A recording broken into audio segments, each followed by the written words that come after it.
Hello and welcome to Franklin Regional High School, home of the Panthers, for the conference opener. It's 5A Big East action between the Gators and the Panthers. Should be a good one here tonight. Will the Gators offense be able to break loose, or will we have another low-scoring affair between Franklin Regional and Gateway? Thank you for joining us. Adam Gusky out tonight, so Vince Russo on the play-by-play call. Aside to my right, Spencer Witt. Spencer, good to see you again. Last time we saw each other was here in Murraysville, a 40-9 win for the Gators last season. What's it going to take for them to have a similar result here tonight? Well, I think the big thing, we're looking for deja vu, both of us on the call, and I think that's what Gateway is going to want again this evening as well. 40 points put up against the Panthers last year, and for a team that I think offensively has had their bit of miscues when it comes to Gateway, I think something like that along these lines would be a very good start to conference play for Gateway. Gators are the odds-on favorites in 5A going into this season. They bring a lot of talent back as we look at the Big East Conference standings. The Gators and the Hempfield Spartans stand alone at 3-0, but as you'll see there, that left column, no teams have played any conference matchups thus far. We have Plum and Norwin taking each other on tonight, so we'll see at least 4 teams create some separation, but Penn Trafford and Hempfield still playing out of conference tonight.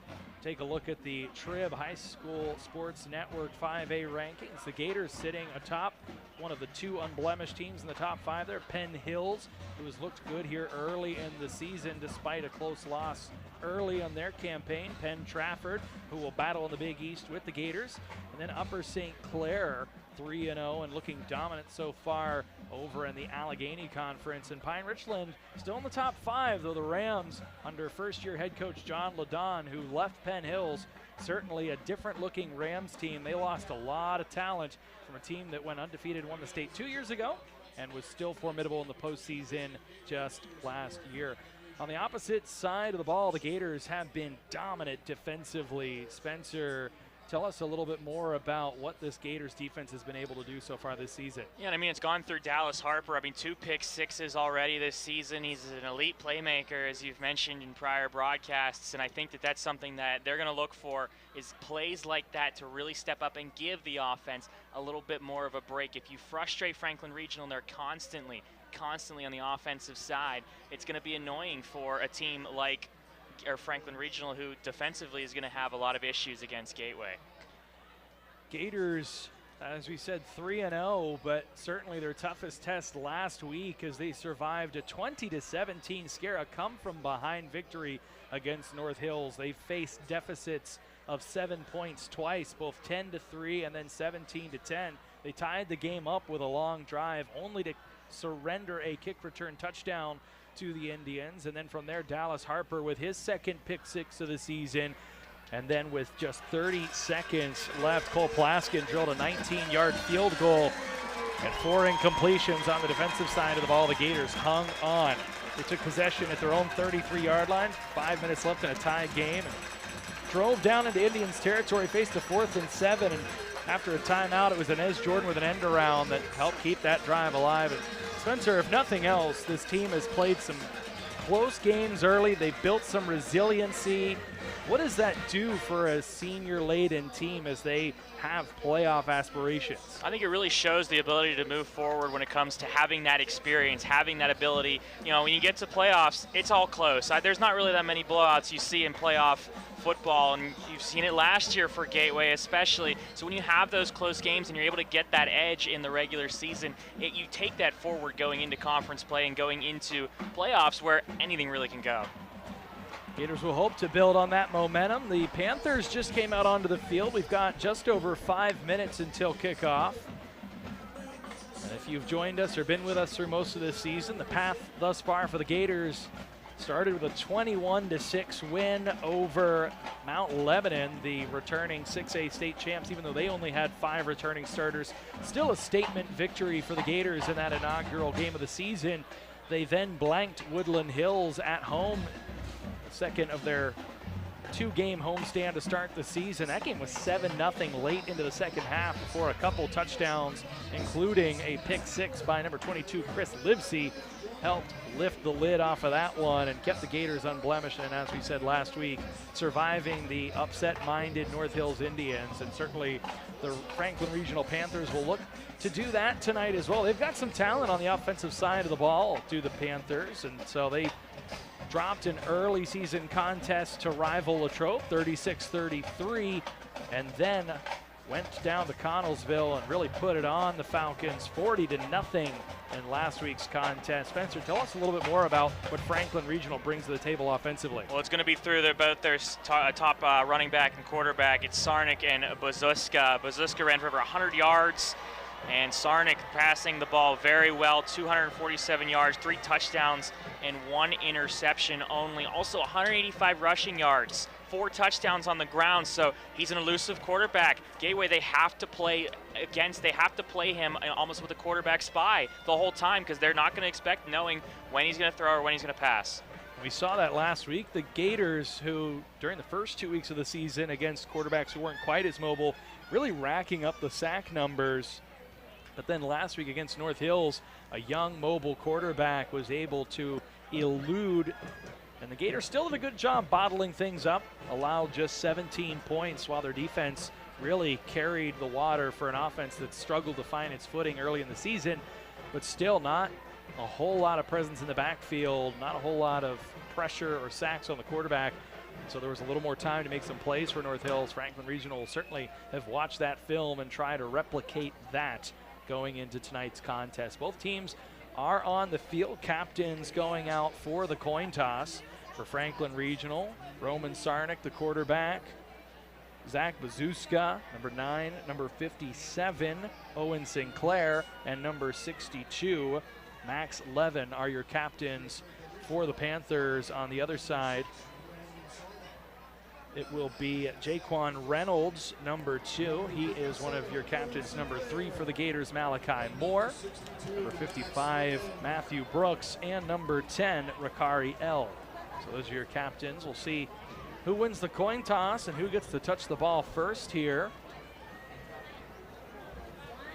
Some good matchups throughout the WPIAL tonight. Penn Trafford and Bell Vernon playing tonight. Seneca Valley and Pine Richland, we're seeing some scores flash along the scoreboard.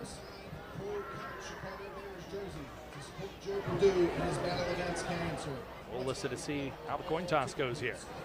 Tickets for Paul Met sign Chicago Bears jersey. Thank you very much in advance.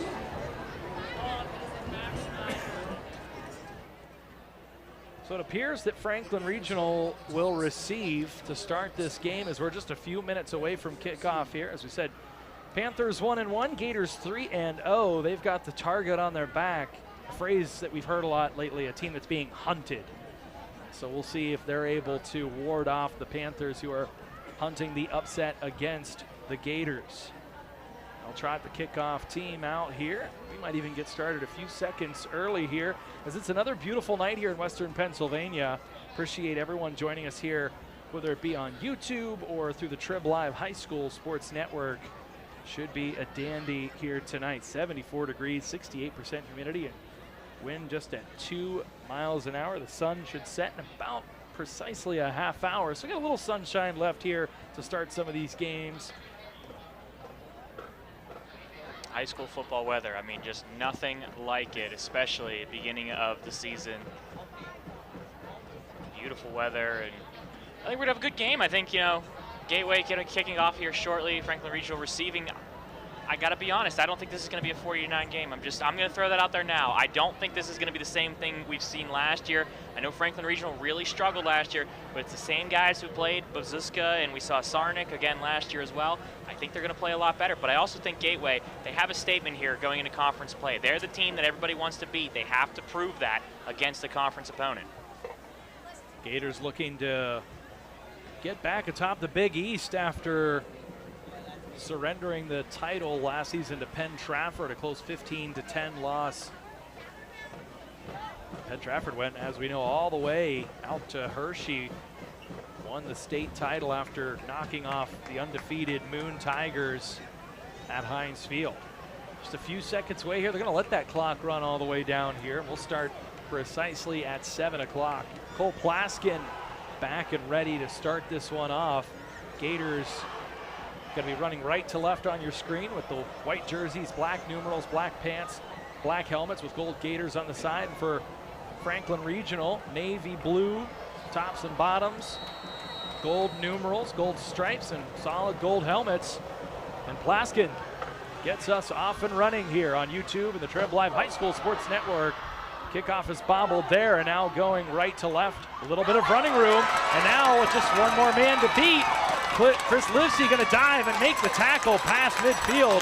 But Franklin Regional with great field position to start, as taking that one quite a bit of ways was number 16, Aiden Hudock. And we talked about him in pregame.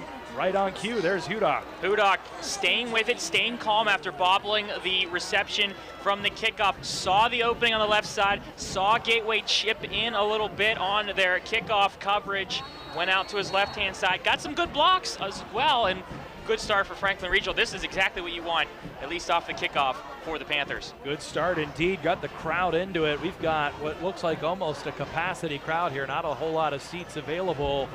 Even a good visiting crowd across the way for the Gators here.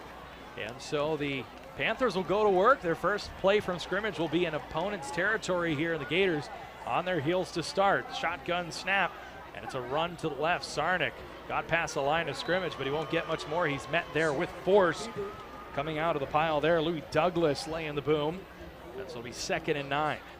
And it's a crash left on the option run for Franklin Regional, and you see just everybody staying home, staying in the right spot. They knew exactly where to go for that one.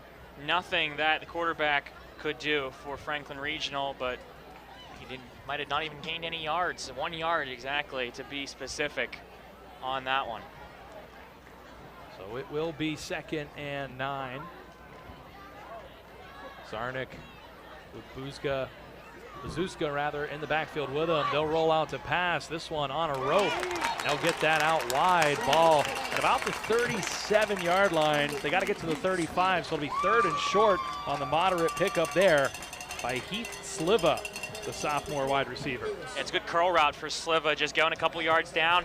Gateway playing pretty much at the pylon, or at the first down chain, so Sliva comes back a little bit.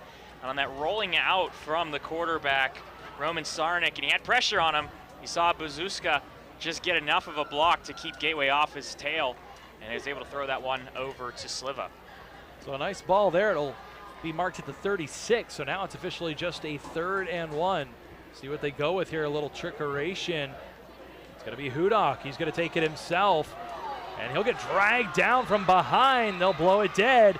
Blowing that one up, Demetrius Harper read it all day. He was such a force to be reckoned with off the edge last week against North Hills. Picks up right where he left off to force 4th down for the Panthers. Great play from Harper, staying in his spot, watching the wide receiver go into motion. And you saw the quarterback slide over. You saw everybody on the left side.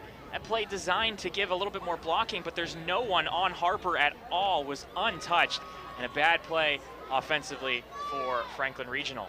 Offense will stay out. We'll see if they'll go with the pooch punt here, or if they'll run an offensive play from the 42-yard line, and they will punt it.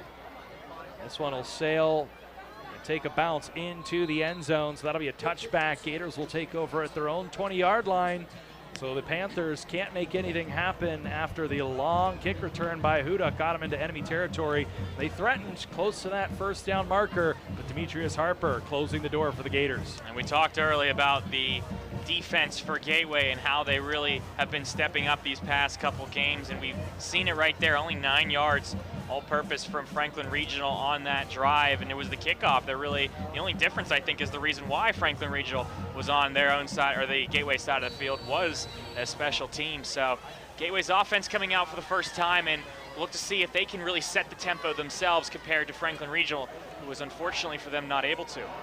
Brad Burch, 52 of 88 on the season, 496 yards, 3 touchdowns, 3 interceptions. See if he can have a big game. They'll start with Livesey in the backfield. He'll hand this one off to Reynolds. Reynolds able to fight forward for a few.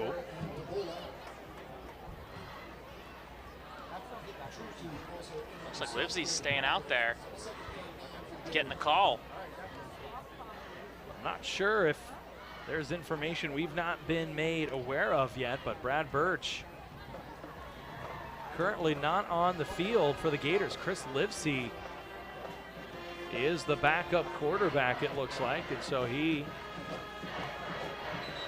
as we see, Burch is over there on the sidelines. I could see him just left of the second down marker. He has his helmet on.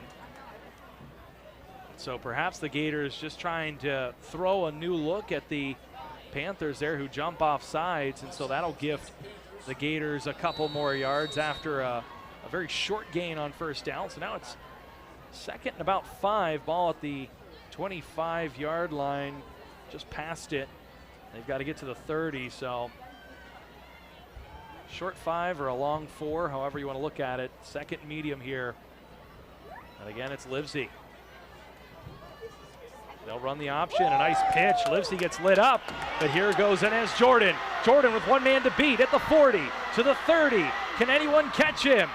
And he's dragged down inside the 15-yard line. Tackle made there by number 3, Heath Sliva, and that one saved a touchdown, but it looks like Livesey not getting up after getting popped right before letting that one go. Spencer, he made the right decision ultimately there on the option, but man, did he pay the price. Take a look. Yeah, he played that perfectly as a quarterback. You hold on as long as you can, make sure the defenders commit to you, and then you drop it off. And unfortunately, he really made sure that the defenders committed to him, but a beautiful run from number 7, Inez Jordan, and a good shoestring tackle from Franklin Regional to force Jordan down and to stop the touchdown. But again, Slivy is down on the field on the 20-yard line, and you know, we talked about how we didn't know exactly what the offense was doing in terms of who was quarterbacking. If this is what they wanted to continue with, not a good sign. Really blowing up the plans right now if Slivy can't continue. So a 63-yard run there by Jordan, and Livesey not only a big loss here on offense as he's had a few grabs to start the season, but also has been the primary punt returner and done quite a good job for the Gators. And Burch did take back to the field there before that was blown dead as they tended to Livesey, and so last season's all-conference pick at quarterback, Brad Burch, just 3 touchdowns in the first 3 games. The touch just, and the timing and the chemistry just haven't been there thus far for this Gators offense. He's got a short field to work with here as it's 1st and 10. Burch's first play is from the 12-yard line. They'll hand it off to Jaquan Reynolds. He's got a full head of steam, makes one man miss dives towards that first down marker. He's inside the 10, inside the 5. We'll see where they mark him down and if they'll give him the first down. Looks like he'll be a little short. They'll mark him out at the 5. He's got to get to the 3-yard line. That's the yard to gain. So it'll be 2nd and 2 inside the 5. Had some good blocking the outside there. 54 for a Gateway. Lewis Douglas, good block on the right side. Gateway rolling with the run play. They keep running it. They have yet to throw the ball, and really no need to. Franklin Regional is giving them this offense. Reynolds had a coming out party, his first big game of the season. 20 carries, 115 yards, and a score last game. Also had 8 receptions for 37 yards. We'll see if they go with him again. We'll hand it off to Harper. Harper's bottled up, and he's sent back. Nothing going there. That play blown up. And it's the quarterback on one end of the field and a linebacker on the other. Roman Sarnik was talking with Bill Beckner of the Trib before the game.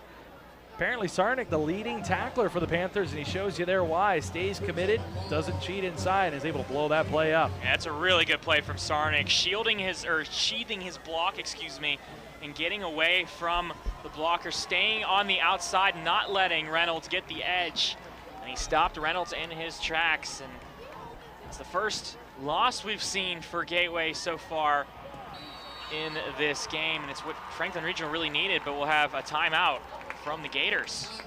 So they'll talk this one over with 3rd and long, 13 to be exact, from the 16-yard line.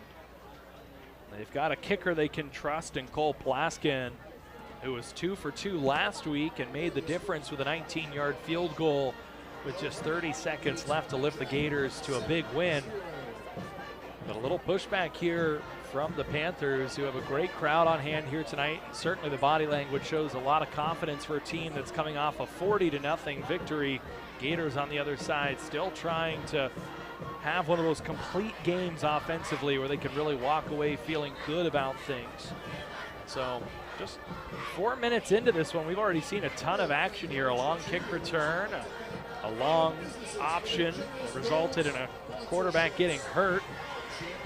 And the Gators now have to try and pick up 13 or get this into the end zone with 16. If not, they'll have to settle for either a 4th down conversion opportunity or a field goal chance. Burch in the gun, he'll fake the handoff, play action, he'll go to the end zone, and it is caught for the score. Diving in, Leonard Sherrod, his first touchdown of the season, and the Gators are on the board. Sherrod came out of the end zone, grabbed that one at about the 2-yard line, split the defenders, dove in for 6. The first pass of the evening was a good one from Burch, and Sherrod was able to get away from his man. As you take another look at this pass from Burch, you see, like you said, Sherrod cutting back and getting to the first down marker, and then diving in for the end zone for the touchdown. Sherrod, the senior receiver, with his first score of the season. Plaskin, the PAT, up and good. So the Gators first on the board with 8:05 left here in the first quarter. They'll lead 7-0. See if Hudock can recapture the magic here with a long kick return. Gators allowed a touchdown just last week to North Hills, and then another 50-plus yard return. See if they can bottle things up here on the kick team and force Franklin Regional to go the length of the field.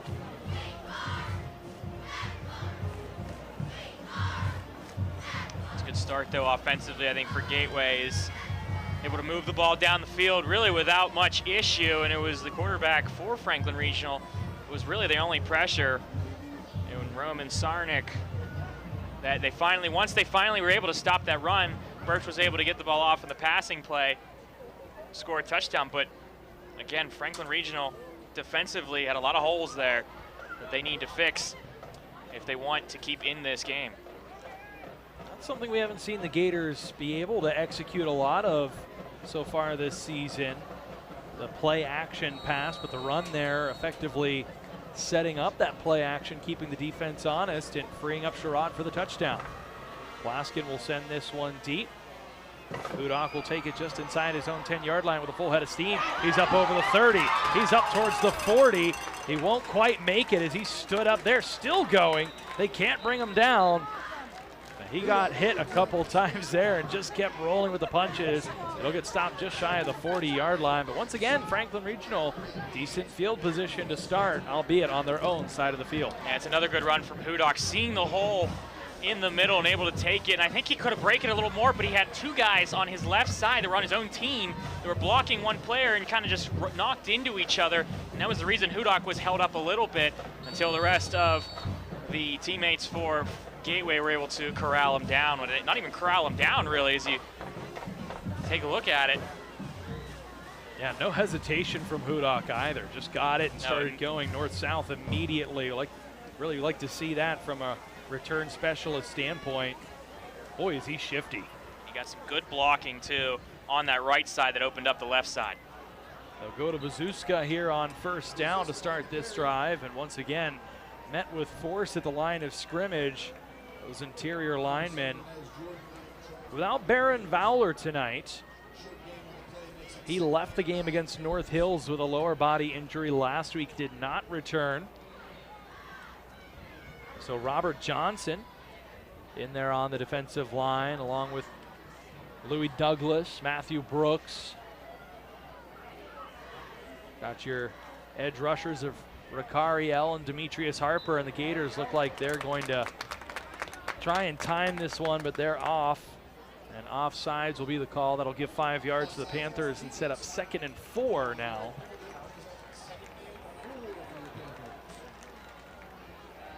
Hate to see those procedural penalties in the 4th game of the season here. Gators still a little trouble with the penalties. See if they can atone here. They'll hand it off again. Lou Douglas in the backfield. Harper as well. That one going nowhere. We're seeing white shirts in the backfield on pretty much every run play that Franklin Regional has had now. Blocking up front has been lackluster at best, unfortunately, for the Panthers. And I think they got to spread it out a little bit more there. Everybody crowding the box for Gateway, because they know that it's going to be a run. They know it's going to be, it looks like it's been a run to the left for the past 4 plays, I think, with Bazuska, and you got to open it up to the right side a little bit. Other than that curl route we saw, which worked for Franklin Regional, that's the only offense we've really seen. Unfortunately for Bazuska, who I know they want to give it to him, but it's just not working right now. False start there for the Panthers, and this will most certainly, Spencer, turn this into a passing situation.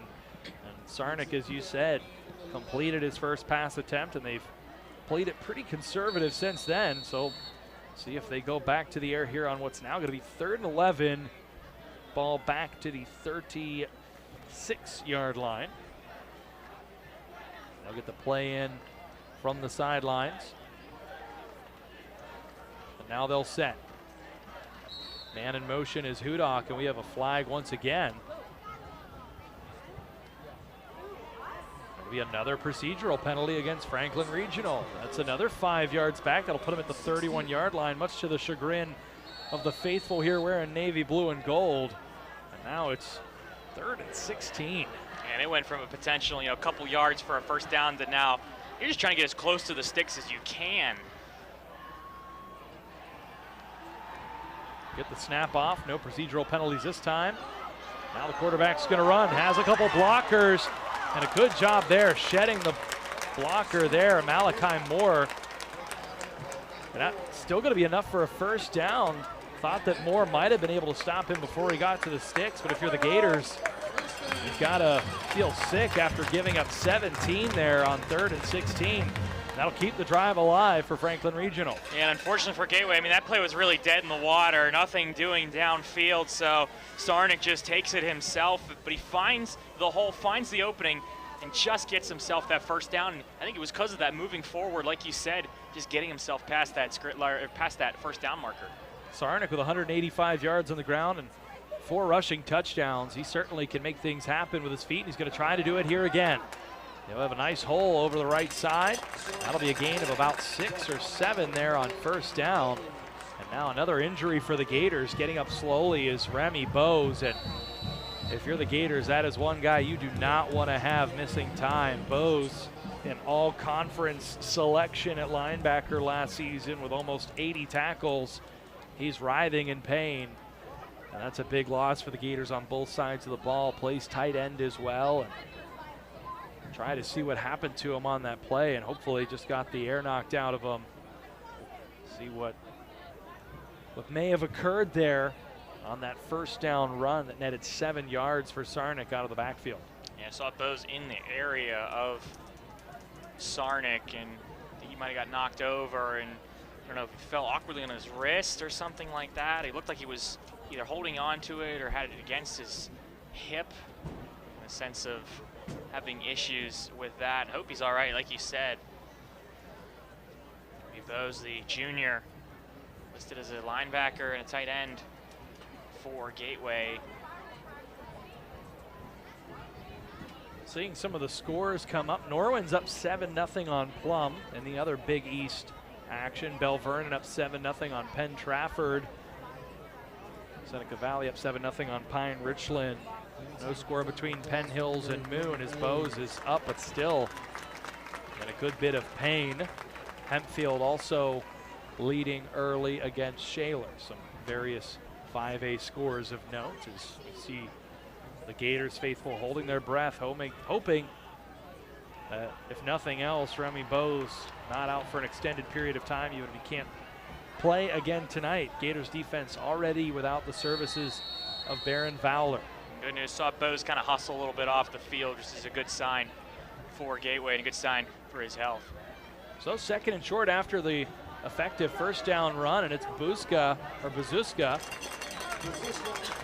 He's able to fight. That second effort's going to get him enough for a first down. And see the Panthers starting to control things at the line of scrimmage a little bit, starting to play a little bully ball in the trenches. The Gators had that initial push, Spencer, but now it seems like the Panthers are starting to push their will a little bit. Yeah, we talked about how Bazuska and Sarnik really are good on the ground, and that's the 2 main offensive players that they have for Franklin Regional. I think once you start controlling that, it opens up the offense a little bit on the outsides for a potential wide receiver pass.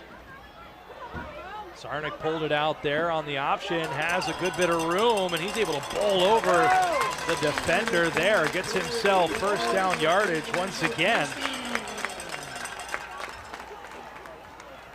It's a nice effort there. Sarnik just lowering his shoulders and getting to the sticks there. So first down results in another one.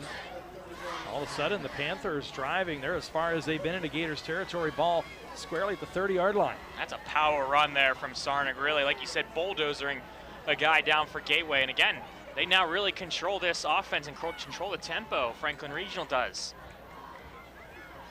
They'll go to the air here on 1st and 10. Sarnik with a bit of time. Now has to get flushed out of the pocket. He gets hit hard and brought down. That's Harper laying the boom. In pursuit there was Matthew Brooks as well, and so a shorter gain there, but still 4 yards on first down for Franklin Regional. Thought Sarnik was going to go to his left a little earlier than that. He kept looking downfield for a while as you take another look. Still looking, had a lot of room on the left-hand side, had one blocker, but you see Harper gets around that offensive tackle there, and that's the difference between Sarnik getting a lot more yards and Harper really closing in on the quarterback. So 2nd and 6, still in the shotgun. Sarnik will put Hudock in motion. We'll see if they go his way. They'll pitch it to Bazuska. Bazuska able to get to the outside. There's going to be a flag on the play. And it looks like that's going to be a holding call, so we'll see what the official call is. And they're pointing towards the Panthers' backfield, and that's exactly what it's going to be. That'll be 10 yards from the spot of the foul, and that'll drive Franklin Regional back a little bit here on 2nd down. Yeah, you see a pitch like that to the right-hand side and a flag getting thrown. 9 times out of 10, that's going to be a hold, as they're just trying to keep Gateway off of Bazuska for just a little bit too long.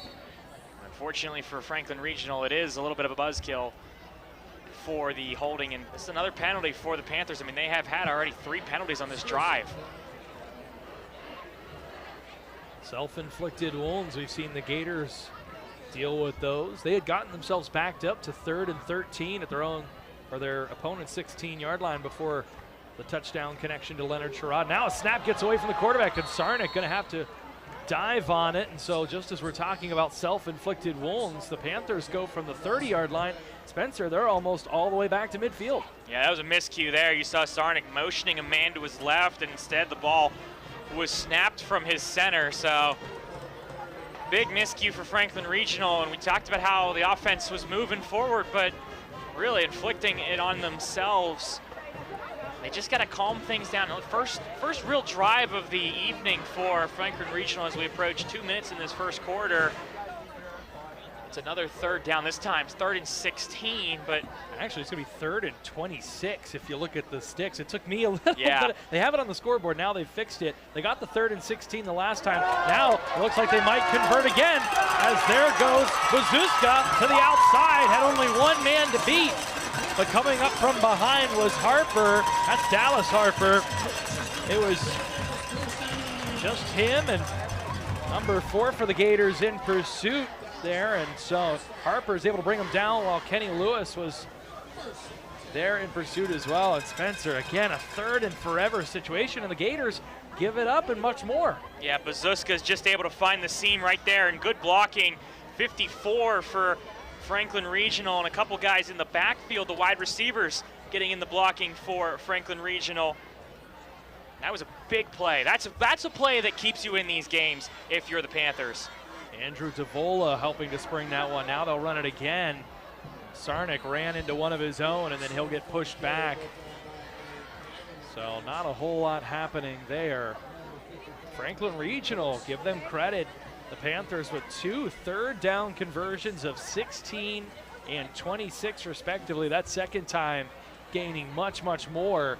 They had the ball at about, the 46? That's about a 33-yard run, so they got 7 more than they needed, and now they are on the doorstep, 2nd and 7 at the 10-yard line. And this is all on runs. I think that pass to Bazuska was technically a lateral backwards. This has all been on the ground for Franklin Regional. They keep this up. Gateway's got to change something. They've got to fix it. Counter play here, and they'll twist Bazuska up like a pretzel. He had the flashes of a hole there for a moment, but then nothing going, and so no gain on that. It'll be 3rd down and That's 6 to go at the 10-yard line. As we wind down here with about 30 seconds left in quarter number 1. And you see again, another couple of players for Gateway in that backfield. It's just been kind of weaseling their way out of it. Franklin Regional has. Give them a lot of credit. They're able to just shed these defensive players in the backfield and get productive yardage out of it. 8 seconds on the play clock, 12 on the game clock. They'll take a shot towards the end zone. Looked like a couple Gators might have got a hand on that one. Number 3, number 10, both Gators in there. That's going to be Malachi Moore and Rakari L. And so a couple of seniors getting in the way there. And now Panthers will put out the field goal team.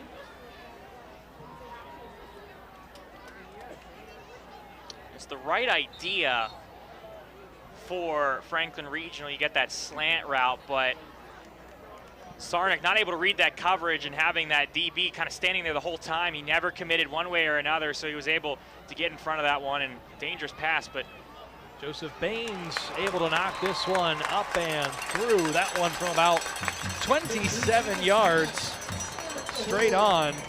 And so Baines with his 4th field goal of the season gets Franklin Regional on the board. 7-3 our score, just 5 seconds left here in quarter number 1. So Spencer, the Gators defense bends. They give up 2 long 3rd down plays to the Panthers, but they don't break.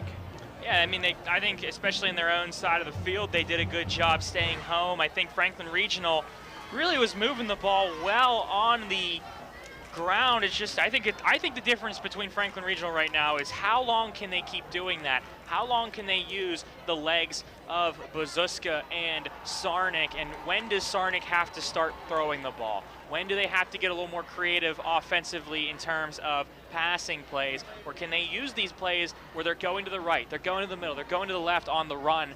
And Gateway, they really have to stay home inside the box because they don't know when one of these guys are going to break out and go for a 15, 20-yard run like you just saw with several 3rd downs. Panthers certainly rely on the ground game. Bazuska comes into this game averaging 9.2 yards a carry, as we said.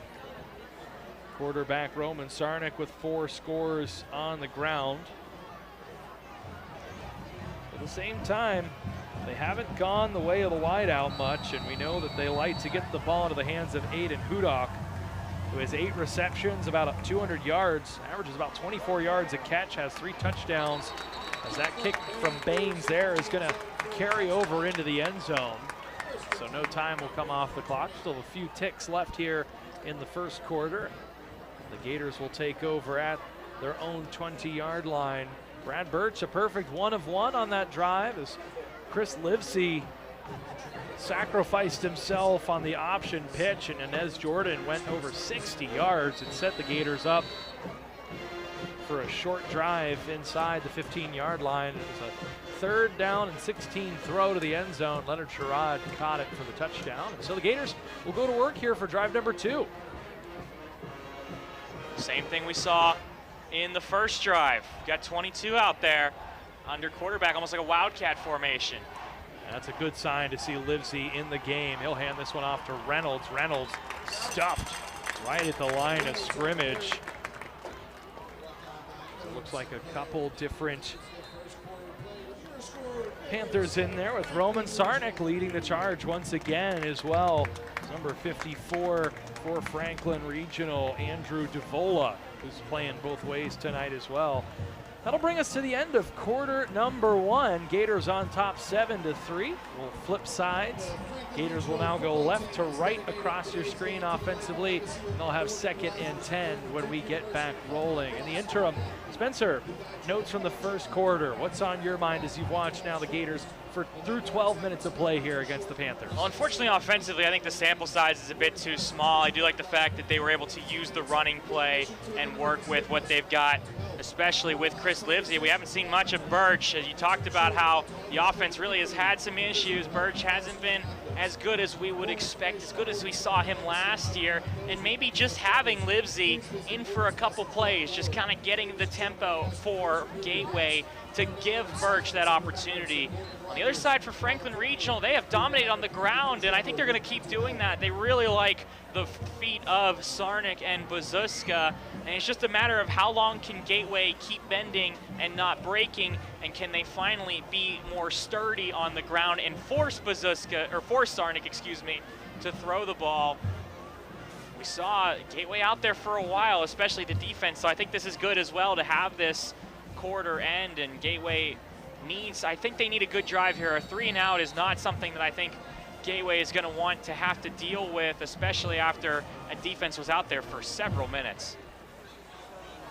Will have their work cut out for them. That last run, a loss of 2 for Jaquan Reynolds will make it 2nd down and a dozen. Man in motion, Livesey drops back, he fumbles the ball, and the Panthers will take over inside their own 10-yard line. So Livesey dropped back to pass there, and using the backup quarterback proves to be an issue as Livesey puts the ball on the turf, and the Panthers recover. Let's take another look there. The pressure at number 75 for the Panthers, and he's the one that recovers it as well. It's Troy Slezak. Troy Slezak, the freshman. That's a nice play from Slezak, getting his hand on it near Livesey. You got to keep that ball against you, especially if you're going to make that juke move. You can't have that ball out there because that's more of an opportunity for guys to just whack their hands out. They're just going to throw them out and hope for the best, and that's exactly what happened for Slezak and Franklin Regional. And look what just happened, how this thing has turned for the Panthers. 1st and goal from the 8-yard line. They'll hand it off. It's Bazuska. He gets tackled up high. As Demetrius Harper didn't grab any face masks, didn't grab any horse collars, so no flags come out there. And it might have been a gain of 1, but I think that they'll mark it right at the 8 at the line of scrimmage. No gain. A good tackle, I think, from number 11. Didn't see anything illegal on that one. Hand off again, they'll go to the left side now with a little bit of a hold. And getting into the end zone is Bazuska. And Franklin Regional takes its first lead of the night on an 8-yard run from the talented tailback Bazuska. The PAT will make it 10-7 should it go through. Blocking downfield, or blocking, I think, really, Franklin Regional has done a good job. Gateway is just not able to get to Bazuska, who is really able to burst through on the left side. You could tell they wanted to do that exact same thing last time. One guy got to him to tackle him down. They do the same thing, and it works this time for the Panthers. PAT up and good. That'll make it 10-7, and out for the 2nd consecutive week. The Gators trail in the first half of a game, as they've surrendered 10 unanswered points here to Franklin Regional. 7 quick ones there off of the turnover. Livesey dropping the ball, and you have to wonder if we'll see him come back out and start at quarterback again. And Spencer, it's a bit mystifying. I understand wanting to throw a different look there and having him run. I did not anticipate Livesey going back to pass the ball when Burch is seemingly healthy. He was able to hit Sherrod on the touchdown pass. Yeah, and I think the thing you have to wonder is, was that play just blown up from the beginning? We saw 3 Franklin Regional guys in the backfield to start, and was it almost a desperation play for Livesey, kind of knowing that he has to get this ball off instead of able to kind of work with it and go a specific way on a Wildcat formation. But Franklin Regional, that defense has done well, at least right there. Big momentum change. The offense on the ground again. They keep going on the ground until they won't need to. But here comes a Gateway again. They got to do something offensively here. Just a 2-play drive for the Panthers. This kick will trail into the end zone once again. And the Gators will get the ball right back just a few plays after the turnover. And we'll see who comes out to quarterback this Gateway football club. See Livesey in the huddle, but he also plays wide receiver. So we'll see who comes out to man the offense here, and if it's Burch or it's Livesey after Livesey put the ball on the ground.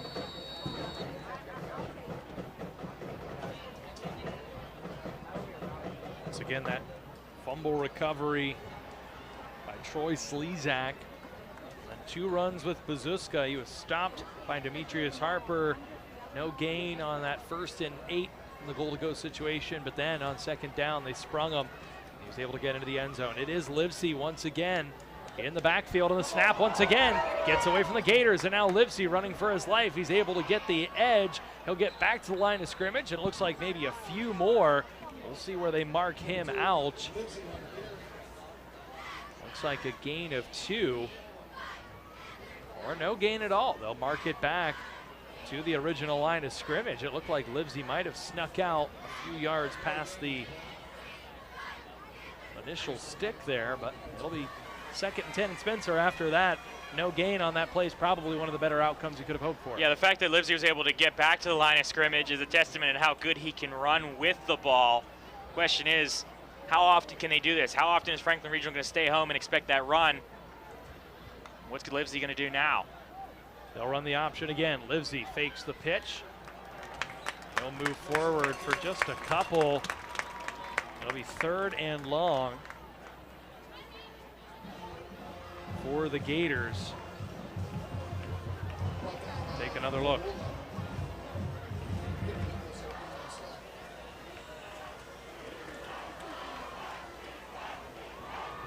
Livesey will stay in at quarterback. We'll see if they task him with trying to throw again. His only attempt here early in this contest ended up as a turnover. He was hit and fumbled the ball.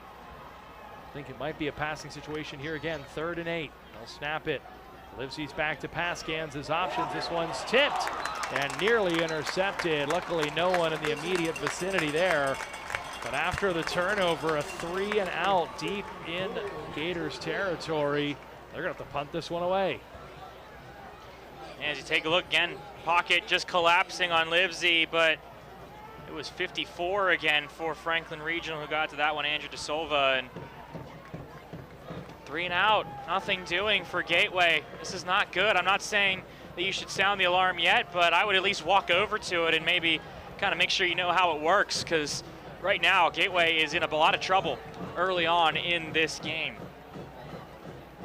Need a good snap here. They'll get it. Plaskin sends this one, not a terribly long punt, but he'll get a very, very favorable bounce, as this one will trail all the way down inside the 25 to the 23-yard line.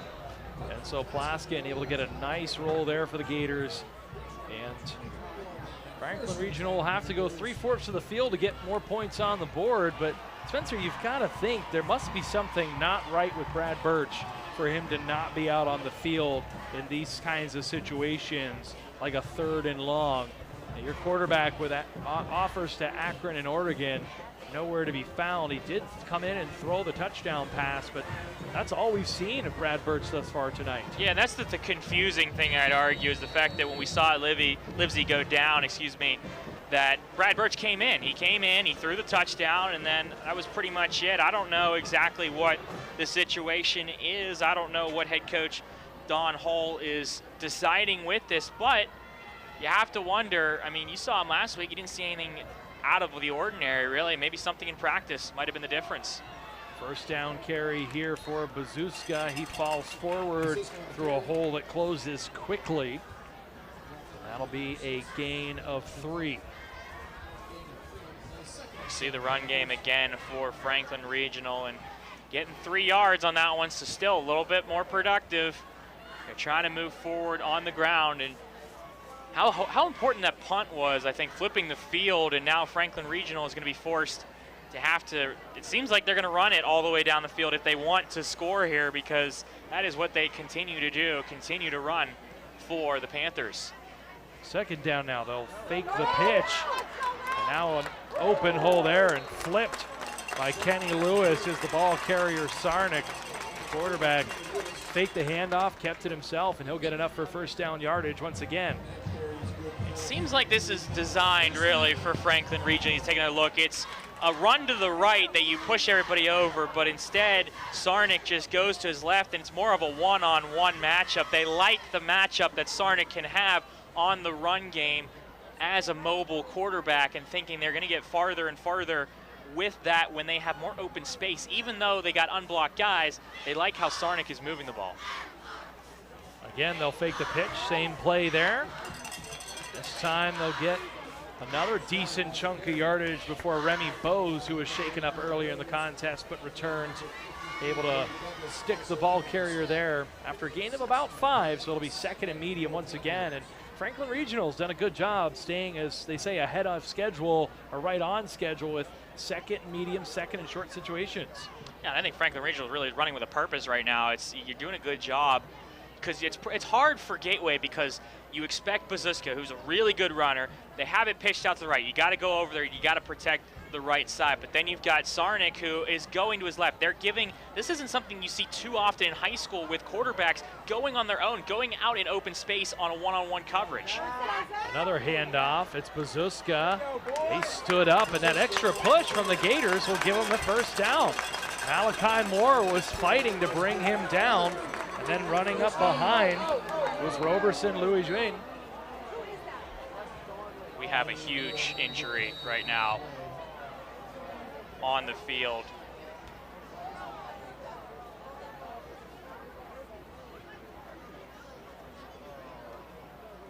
I did not see what happened there, but number 12, Logan Donnelly, the senior, is down. And I saw Donnelly get knocked over. A guy fell into his leg, and I don't know how to put this nicely.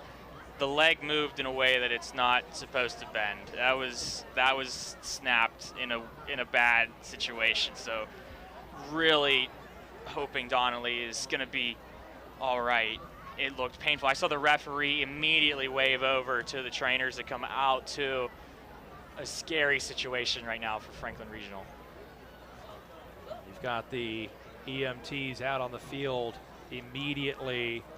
Looks like parents might be down on the field as well, and you hold your breath. You hate to see these situations where a young man suffers that kind of injury, potential kind of injury. We certainly don't want to make any assumptions whatsoever, but certainly you saw it, Spencer. You saw, as you said, the leg moved away that we know it's not supposed to move, and we know that those are some of the risks that these players sort of have to work through when playing a very physical sport like football. And so we certainly hope that Logan Donnelly, the senior, is certainly likely not to return tonight, but hopefully the young man just in general is going to come out of this as favorably as he can.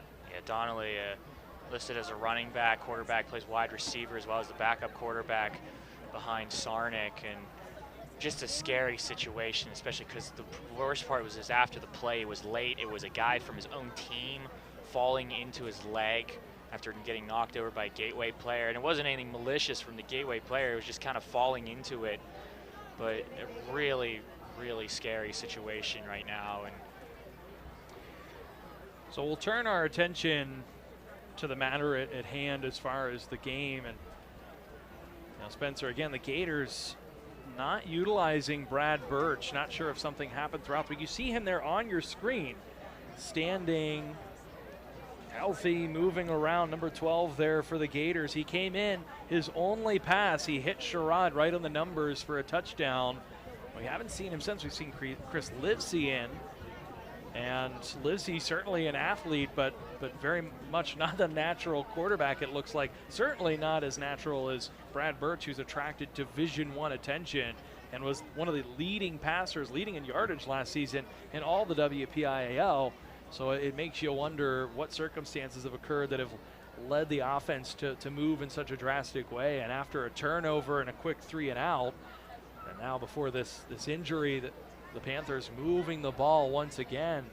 We'll see what happens here after what looks like it'll be a bit of a lengthy pause.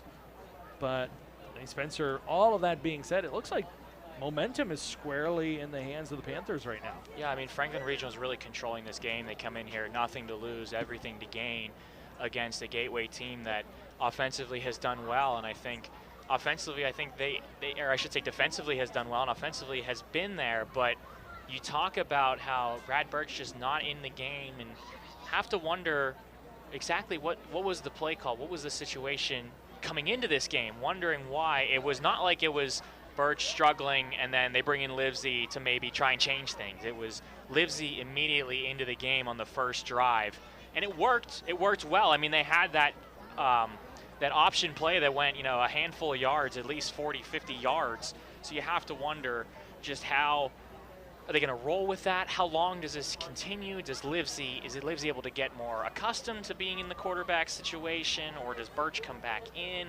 There's a lot of questions, I think, for Gateway. And Franklin Regional, they're taking advantage of it. Give them credit. They are taking advantage of the miscues. Livesey, of course, fumbling right in their own 15-yard line, 10-yard line. And the ground game for Franklin Regional has worked very well against Gateway. Gateway is kind of staying in a base position where they can't commit one way or another because they have the quarterback for Franklin Regional, Roman Sarnick, going one way. They've got Zach Bazuska going the other, and it's a situation, I think, for Franklin Regional that they want to keep this up. You want to continue this momentum. Gateway's defensively, I don't think they're doing bad. I just think it's just a lot to withstand. It's a lot to withstand. They've got to stack the box. They've got to force Sarnick to go in the air. Sarnick has not really thrown the ball, if at all, in this game. I think we saw one curl route, and then we saw one incomplete pass on the near side on third down. That's pretty much been it. So if you really make him earn it in the air, I think is the difference right now for Gateway defensively. So take a look at some of the upcoming broadcasts here for our Gateway Gators production crew. We'll have girls soccer, Latrobe at Gateway coming up. Football, that'll be next week, along with next week, Spencer. I think you and I will be on the call once again.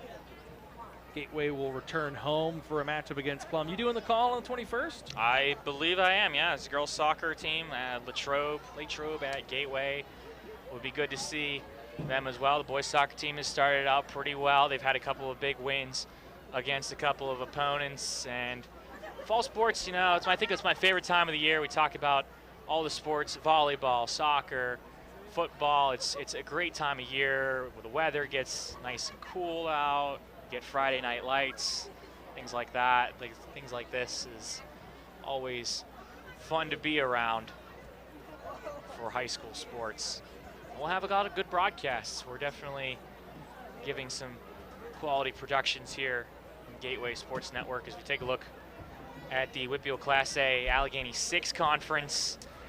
Upper St. Clair 3-0, Peters Township, the Indians 3-0, Bethel Park 2-1, South Fayette 2-1. Moon, tough start to the year for them so far, 0-3, and my alma mater, the Baldwin Highlanders, 0-1 right now in the conference, 1-2. They're taking on North Allegheny this evening, I believe, and that's going to be tough for them, but hopefully they'll be able to pull out that one.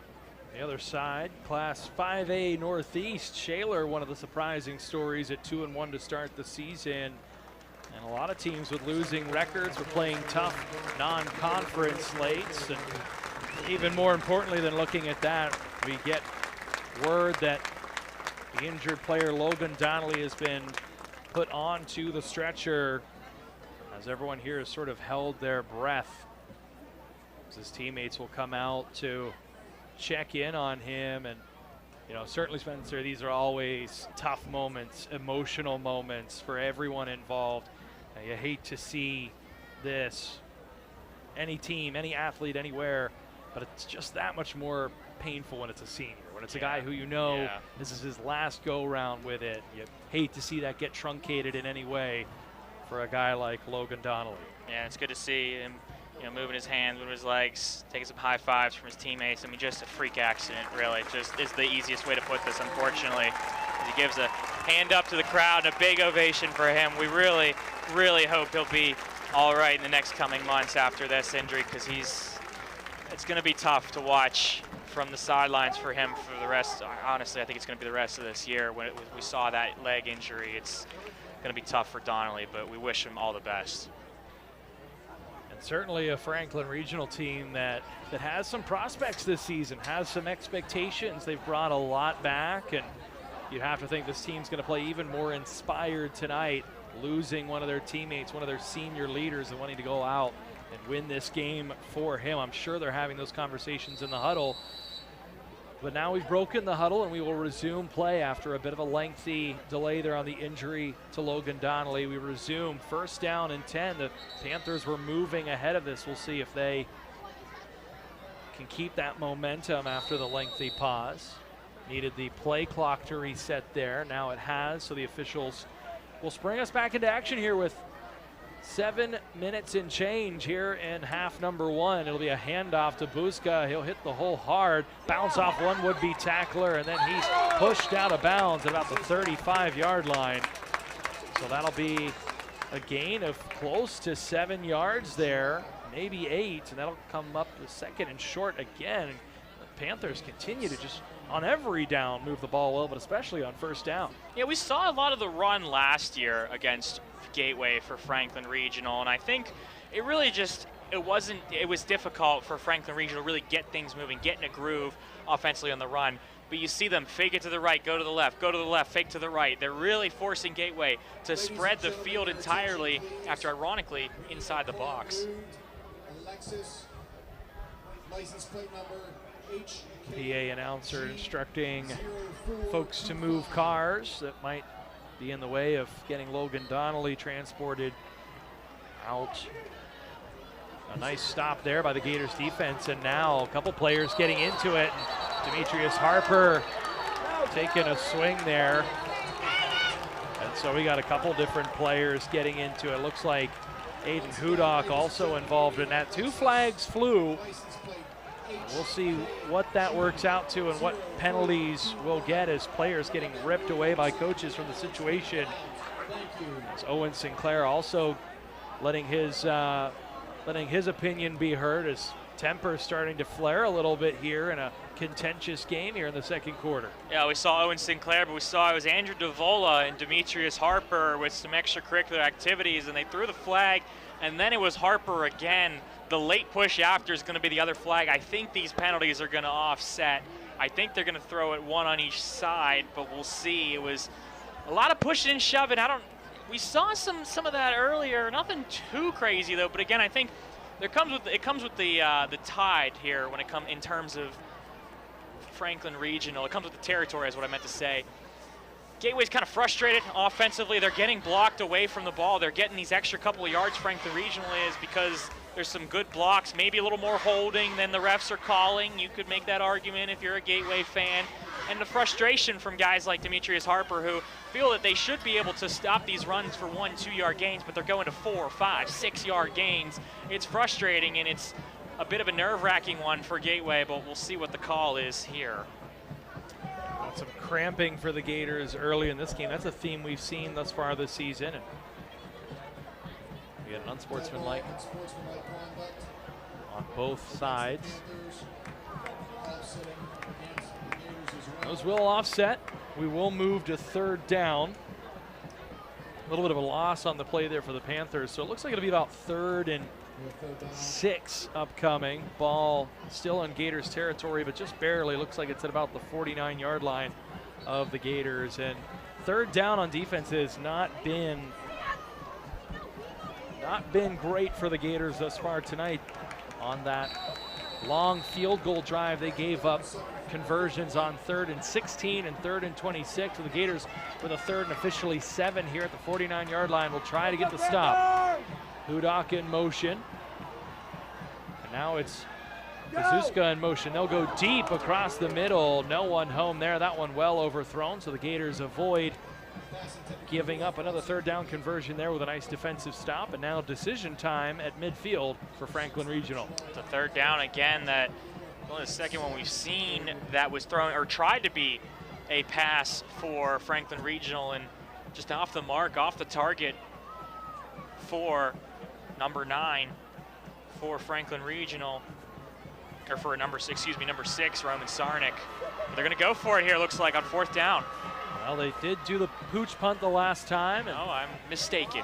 They'll do it again. That's seemingly become a lot more popular here as Harper's going to pick this one up, make a few men miss, but now he's going to get swallowed up. Has a nice job there by the big fella, number 54. That'll be Andrew Davola, who got into it with the other Harper brother, Demetrius, and now he brings down Dallas deep in Gators territory. They'll take over right around what looks like maybe the 17-yard line. So the Gators will have a long ways to go, and we'll see if the Gators, now with Brad Burch returning to the game, if he can make it happen. Burch in the shotgun, manning the offense for just the second play tonight. He'll fake the handoff, take it himself, calls his own number. He's got a good gain there out towards the sticks. That'll be first down yardage.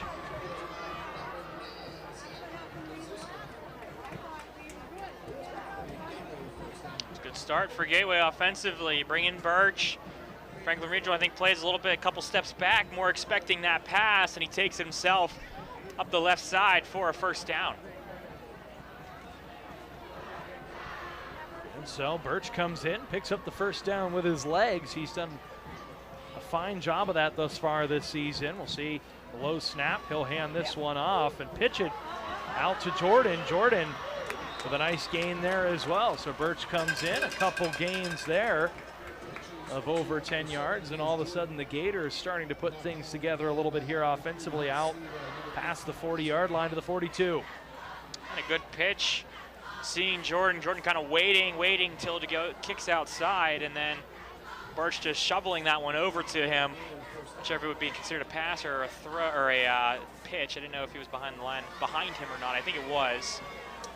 So we have received reports that Burch did indeed sustain a minor injury in last week's contest. That's what we're able to share at this time, and why he did not start the game, but looks like he's good enough to at least get himself into the action here as Shaquan Reynolds able to make a few miss, and he'll pick up a moderate gain there. Looks like about 5 yards, in fact. So good moves there by the shifty tailback, who has offers from a few MAC schools as well as UMass and Temple. That's Jaquan Reynolds. And Reynolds kind of frustrated with himself, kicking himself because I think he tripped over his own man. Number 7, Inez Jordan, was on the block there. He cut back in. Might have gotten a couple more yards, maybe 5 or 10 at the most, but instead got tripped up, and Franklin Regional was able to just hold him to a 5-yard gain. Still second and medium. They'll hand this one off, or rather pitch it again, and Jordan almost coughed that one up. That pitch into the backfield was sniffed out immediately. A nice play there by the Panthers, and now that one drives them back for what will be a 3rd and long situation. Sarnick just read that one completely. Yeah, who else but Sarnick? I mean, recognizing that Burch is out there. They did that shovel pass 2 plays ago, so Sarnick decides to just commit fully to Inez Jordan, and instead it pays off for Franklin Regional, and it's a big situation here. And I think this is a big play late in this first half. 3rd and 12 on their own 40-yard line. We'll see if the Gators go to the air here. The flag comes out. That one tossed well into the backfield. And they'll throw that to just notify everyone that a timeout has been called by the Gators. So yeah, Spencer, big play, 3rd and 12. The only throw of the night for Brad Burch, went for 6 in a similar situation. 3rd and long, hit Leonard Sherrod over the middle, who split between 2 defenders, got himself into the end zone. You'd have to think on a 3rd and 12 that they'd consider going to the air here once again, even though we know that Brad Burch not playing at 100%. Yeah, we've seen a tale of 2 different teams offensively. Franklin Regional really likes to run the ground in the middle or outside. Gateway has really just been kind of shovel passing, kind of waiting for the last second, spacing themselves outward. And then throwing-wise, we haven't had many throws in this whole game. And I think that's a testament, especially of the legs of the quarterback for Franklin Regional, Roman Sarnick, and the fact that we've had Burch, who sustained an injury, a minor injury last game. How much does he want to fully commit to throwing, and how much is it more of just trying to get this run game working so then he can open up the air? We'll see which way they elect to go here on a 3rd and long situation. Burch in the gun with Reynolds behind him in the pistol formation. Man in motion is Jordan. Burch back to throw. He's going to let this one go down the field. Has a man, and it's just a bit too long for Dallas Harper, who had a step on Aiden Hudock there. That one falls to the turf, incomplete. Took the words out of my mouth. Had a step. Another look at it. Burch waiting, seeing Harper down the field. just out of his reach. If that is on target, he is gone for a touchdown, but instead, Franklin Regional still holding on to their lead on a 4th down play now, and we'll see, is it going to be that pooch punt, or will we see Gateway go for it? Burch will take the snap. He will punt it, but it is blocked, and he'll dive on it there to avoid it getting picked up. So another special teams mistake for the Gators will lend a short field to Franklin Regional. They'll take over inside their own 40-yard line. They'll mark it down close to the 30 at the 32. Andrew Davola back in the backfield again for Franklin Regional. And it was funny, we were talking about how I didn't realize that they were going to pooch punt. You talk about how it seems like it's happened more and more, but the downfall of that pooch punt is that you don't have as much room to work with if you're punting the ball. So anyone that can get into the backfield like that, if they're on the right side of it, which Davola was on the side that Burch was punting on, gets his hand on it, and it's a big change now, because instead of the ball going 30, 40 yards down the field on a regular punt, hoping for the flipping the field, Franklin Regional's got 4 minutes here in the second quarter to try and extend this lead. And perhaps play keep away if they're able to use a little clock with this run game. A 1st down run here by Sarnik. He's able to keep the wheels turning. That'll be a gain of about 6 yards down to the 26. Actually, ball spotted at the 30. That'll be a gain of 8. So second and very short, as Sarnik has been incredibly effective on 1st down. Sarnik has done a good job. I think one of the big things we saw last year when Sarnik was in the pocket was he didn't feel comfortable. You could tell, being a young quarterback last year, really just wasn't comfortable in the pocket. But now you can see him waiting, knowing where to go and finding the open field. Carry here by Bazuska, and he gets tossed inside the 20-yard line, but not before a decent gain there. That'll be a 1st down as you take another look at it. Bazuska able to get to the edge there, get brought down there by number 42, Victor Morris, the junior. Another 1st down for Franklin Regional. They are blocking Gateway extremely well, especially past the line of scrimmage. They're getting guys downfield almost immediately and getting players in front of these Gateway DBs who cannot get to Bazuska and Sarnik. Panthers have controlled the line of scrimmage. They'll look to keep it on the ground here. Sarnik going to cut it back inside. A good job there by Remy Bose, limiting the damage there, because if it weren't for Bose, there was a lot of turf, a lot of greenery right in front of Sarnik there as you look at the replay. Yeah, Sarnik would have maybe been able to try and cut out to his right, although Leonard Sherrod was there for Gateway. But again, a good job by Bose finding the hole and getting there immediately, not letting number 6 for Franklin Regional get there. So just a gain of 2 for the Panthers, who are down to the Gateway 18. They'll hand it off to Bazuska again. He cuts inside. He gets hit hard by Kenny Lewis, but not before he gets down inside the 10, close to the 5. Good for another 1st down. And now with 2:13 left, the Panthers have a chance to run this clock down to 0 and put a few more points on the board. Zach Bazuska has been impressive for me, because when he gets to the outside, he knows when to cut back in. He's always missing these first defenders for Gateway as we have a stoppage of play. I believe we might be having a timeout on the field. We do have a timeout, so Gateway did take a timeout, and I think it was a much needed one. Late in this second quarter, Franklin Regional is rolling. They are moving their feet well, and like I was saying though, Bazuska, I really like how he runs.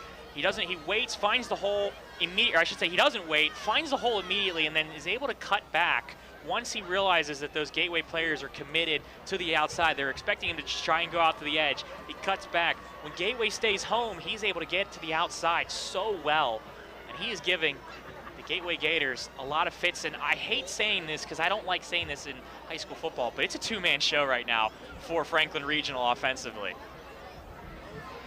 Absolutely. Both ball carriers, Bazuska and Sarnik, able to really use some great vision to slow things down and pinpoint holes. And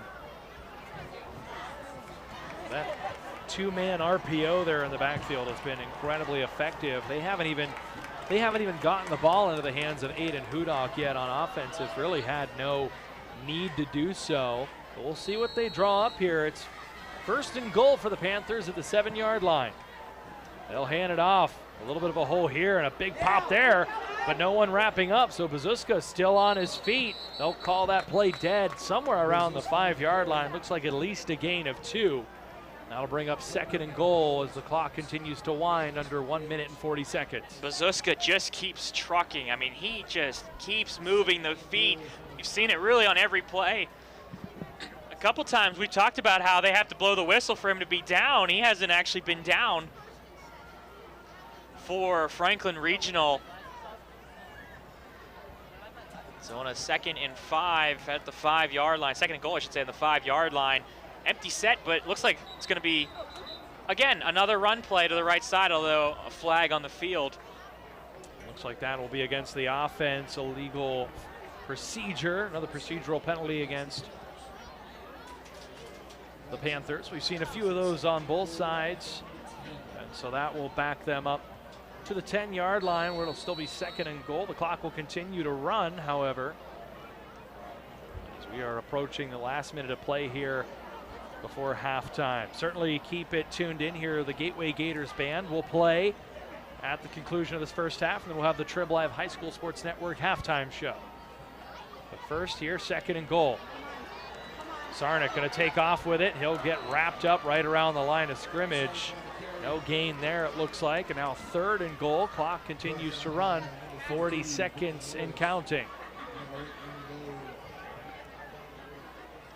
Another look at this one. Sarnik actually rolling out. I thought, honestly, maybe he was actually going to pass. It looked like he was looking downfield and then just decided after a split second, just taking it himself instead. But still nothing doing there for Still letting the clock run. 20 seconds left here. Still 2 plays, and now another procedural penalty as a couple guys went into motion before that play got going.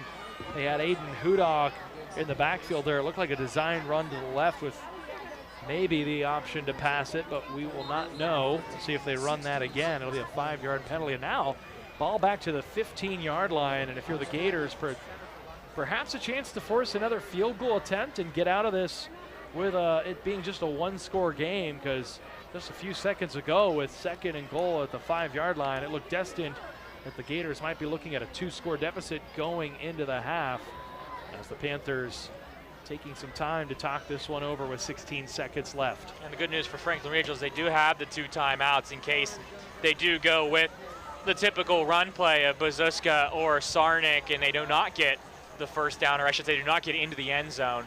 So they do have the time to be able to get down there and call a timeout to kick a field goal. But I think if you're Gateway, I think you stack the box again. I think you force them to throw it, force them to air it out. I really have yet to see Sarnik, well, we've yet to see him really throw anything, but I think I'd throw a blitz. I would put 5, or I'd put several in the box. I would force the DBs in.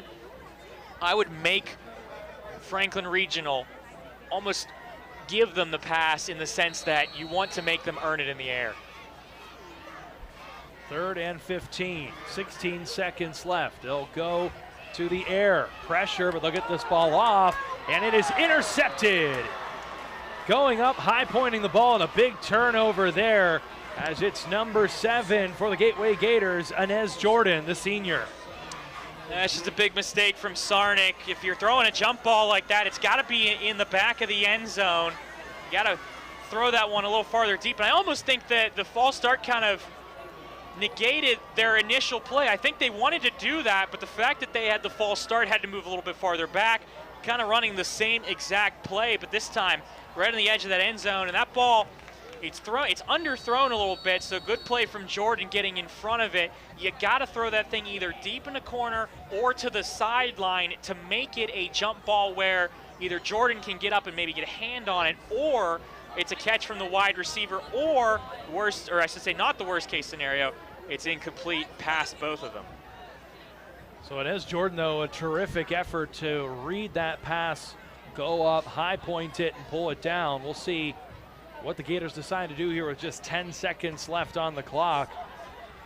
Brad Burch with some time. He's going to throw this one, and that one just sort of fell out of the hands. A lame duck there, and now with 3 seconds, you wonder if you'll see a kneel down to just get out of this one unscathed. The Gators down 3. And Burch is lucky that it's a lame duck and not him fumbling that one, is obviously Franklin Regional right there for it, playing a prevent defense, not letting anything get behind them. Burch was just going to air it out, but instead it fell. And you have to wonder, are they going to try and throw it down the field again, or do they just go for the kneel? I think if you're Gateway, in personal opinion, I think you got to get out of this half. Burch will stand for Jaquan Reynolds, and he'll keep it. Now he'll flip it out. It's Inez Jordan, and Jordan going to get tackled after a moderate game, but more importantly, 3 zeros on the clock. We will head to halftime with our score 10-7. Panthers on top of the Gators in a weird first half. We didn't see Brad Burch for much of the first half. And now Burch into the game, and we'll see if he's able to lead the Gators to a second half comeback for the second week in a row. The Gators held under 10 points in the first half. They've surrendered 10 points, and they'll have some work to do in the second half. Spencer, what are your thoughts here after 24 minutes of game action? Well, the good news for Gateway is, like you said, they're not in an unfamiliar position, being down at half. The bad news for them is that the offense, I think, really was just struggling there immensely, and Franklin Regional was able to run all over. I hate saying this again, but Franklin Regional, they have 2 players offensively. It's Bazuska and it's Sarnik running the ball. They just keep running and running and running, and Gateway is not able to stop it, and that's the difference so far. That momentum swing from Livesey dropping the ball, fumbling that in the back, or on the 10-yard line, is the big difference right now. Have to wonder, not starting Brad Burch in this game, and how important that was. On the opposite side, sorry, Spencer. The opposite side, the defense holds strong. They had to play a lot of that first half. They manned up when they needed to, forced a field goal on a drive that was humming along for the Panthers, and they forced the turnover there. What have you seen that's impressed you from the Gators defense tonight? I think the big thing right now for the Gators is that they have been able to hold them in check. No real big plays, especially after those third downs. We saw those big third downs happen, but Gateway was able to hold them to just a field goal. That's huge, especially in a low-scoring game like this. You just got to keep going. I know you got to maybe work things out a little bit better, but Franklin Regional is just running the ball. The fact is, can you stop them? Sometimes you can, and sometimes it's just going to be so tough. You got to force them to pass. If you can do that, Sarnik has to work a little more. Well, we will step aside here as the Gateway Gators band is taken to the field. We'll crank the crowd mic up for you so you can hear the talented students of Gateway High School perform their halftime show. And then once that concludes, we'll play for you the Trib Live High School Sports Network halftime show. But here, after one half of play, it is 10-7. Franklin Regional on top of the top-ranked Gateway Gators here on the Trib Live High School Sports Network and Gateway Gators Football's YouTube channel.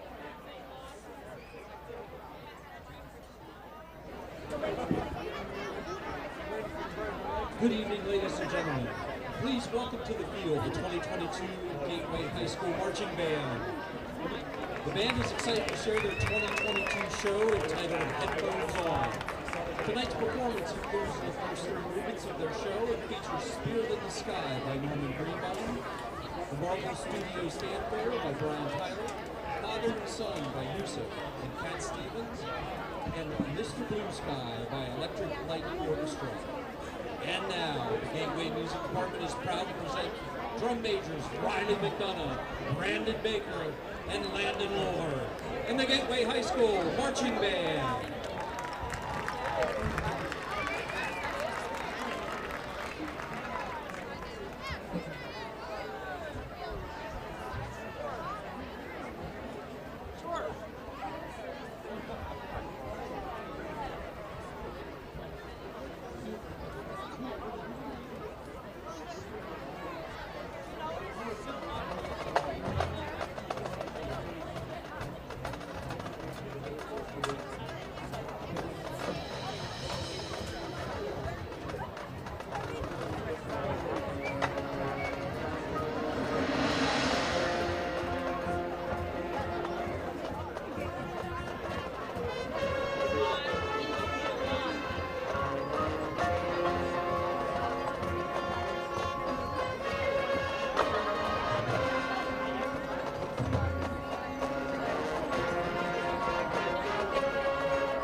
Gateway Band and Color Guard are led by Sean McMasters, Jamie Connor, Ryan Moser, David Berno, Deb Cosley, and Kelly McMasters Parsons.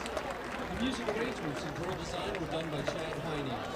The band is excited to compete in the Pennsylvania Scholastic Marching Band Association and will attend their first contest of the season, Baldwin High School, on September 17th. The Gateway Band family would like to thank the Franklin Regional Band for a wonderful halftime performance and wish them the best of luck throughout their competitive season. Thank you.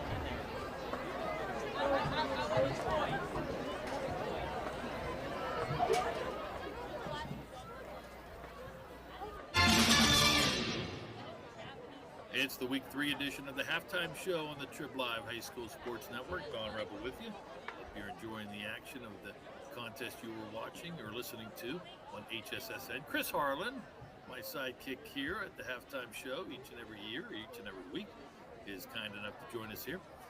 Week 3, we're kicking off a lot of conference games today. That's exciting stuff. But this season, a lot of exciting things going on at 3 particular schools. Well, yeah, 3 particular school districts around the WPIAL. One has already opened up a new stadium, South Allegheny, christened their new stadium right on campus a couple of weeks ago. 2 teams are pretty much playing their season. They didn't sync up as well to have a stadium ready for this fall, but they're pretty much playing most of their games on the road. Everybody's heard about the changes at Aliquippa High School, the historic pit, Carl Ashman Stadium. Got it out, and then they're rebuilding it. The other one is not. They're working on major renovations at the facility in Saxonburg, and the Knights thus far, the Road Warriors, along with the Quips. Chris, it leads us to, stadiums. Some old, some new, some may once were borrowed, and some are maybe even colored blue. But every facility, every stadium seems to have its own story. They do. It's interesting with South Allegheny and Aliquippa going different routes.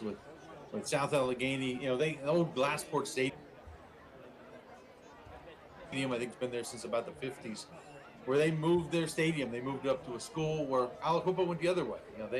They took the pit, Ashman Stadium, which I think is maybe the most intimidating home field in the WPIAL, and they tore it down to the ground, and they're going to build up a new stadium on that same spot. They said, hey, we want to keep this ground. This is where all the great Quips played. We want to stay here and keep playing in that same spot. So a little different approaches. It will be interesting to see what kind of ambiance those schools have, what the feeling's like coming into the new stadiums. So definitely, and I have an affinity. I kind of like those old stadiums. I kind of do. I understand at some point an old stadium becomes an old stadium and it starts crumbling, and you've got to do something about it. But I kind of like those old ones when you walk into a place like the Wolverina with Woodland Hills Stadium, and you see the oldness of the place and the historicness, and think about the players who have come through that field in previous years. I think there's something to that. And the places kind of like Ambridge, and they've got an old stadium also built, I think, in the 1930s, and Mo Rubenstein, and they renovated that place a number of years ago, gave it a good upgrade. So, I like to see if you can keep those old stadiums, great, but at some point an old stadium becomes an old stadium, and you've got to move on.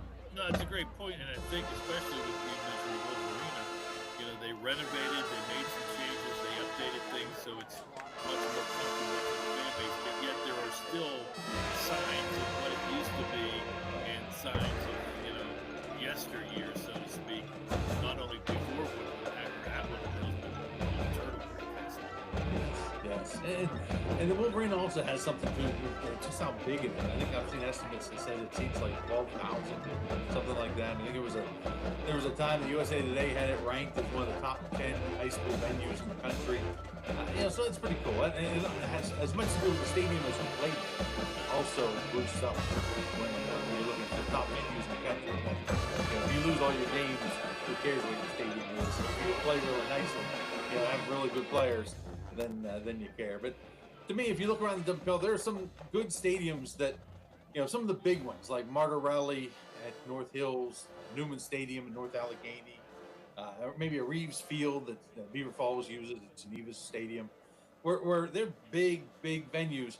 And when they've got a big game and they've got a big crowd, I don't know if there's anything quite like that either, where you could just get, 10,000 people in a stadium all cheering, and that's fun. I mean, those venues there, I think there's something to be said for that too. And even in Norwin now, that's a stadium that's getting used a lot by the WPIAL for championships. When you get a big crowd in a big stadium like that, it's a fun atmosphere, definitely on a Friday night. Play a lot of games at a venue, it starts to get a reputation, no question about that.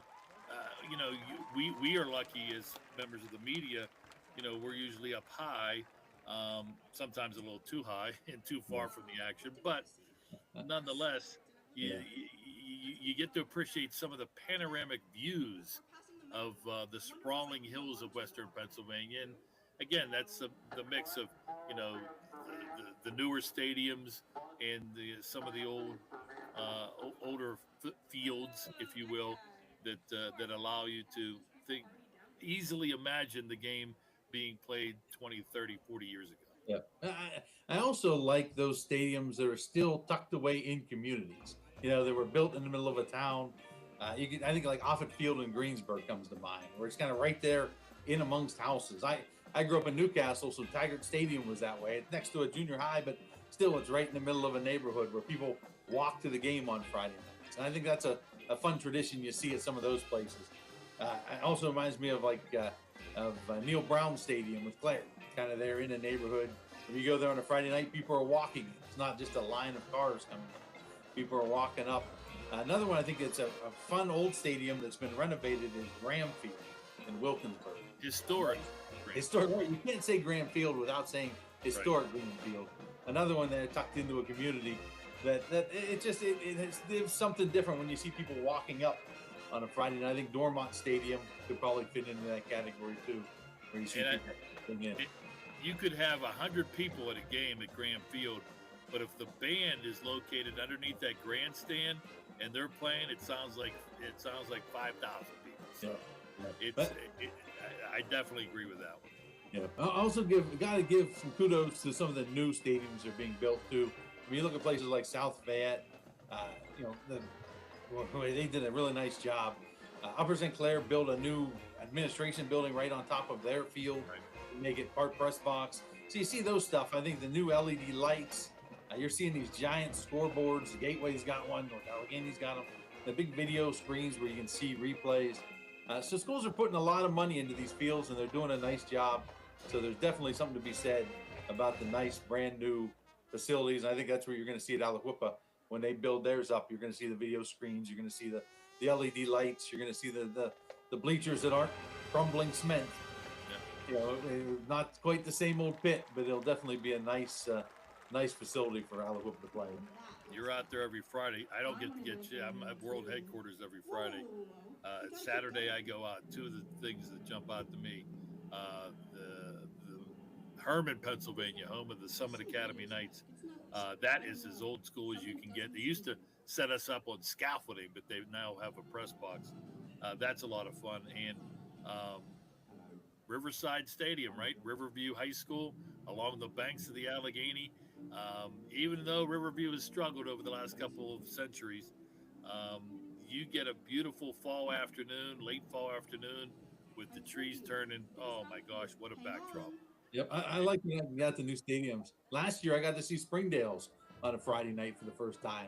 Same thing, kind of tucked into a neighborhood in that. So there's a lot of really nice stadiums out there on Friday nights, and they do. It's part of the fabric of high school football. So what we're telling you is go out to your local stadium and enjoy some high school football, especially while the weather is still pretty darn good. Chris, good job. We'll talk to you again next week. Enjoy the second half of the game you're listening to. Don't forget the scoreboard show after the game, right here on the Trib Live High School Sports Network.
The band is under the field direction of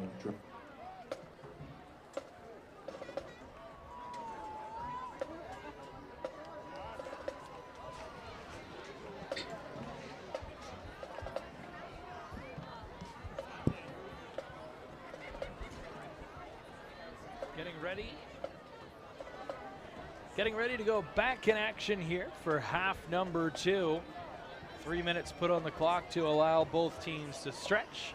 Good performances by both marching bands, and for those that tuned in during halftime, a chance to hear the Trib Live High School Sports Network halftime show.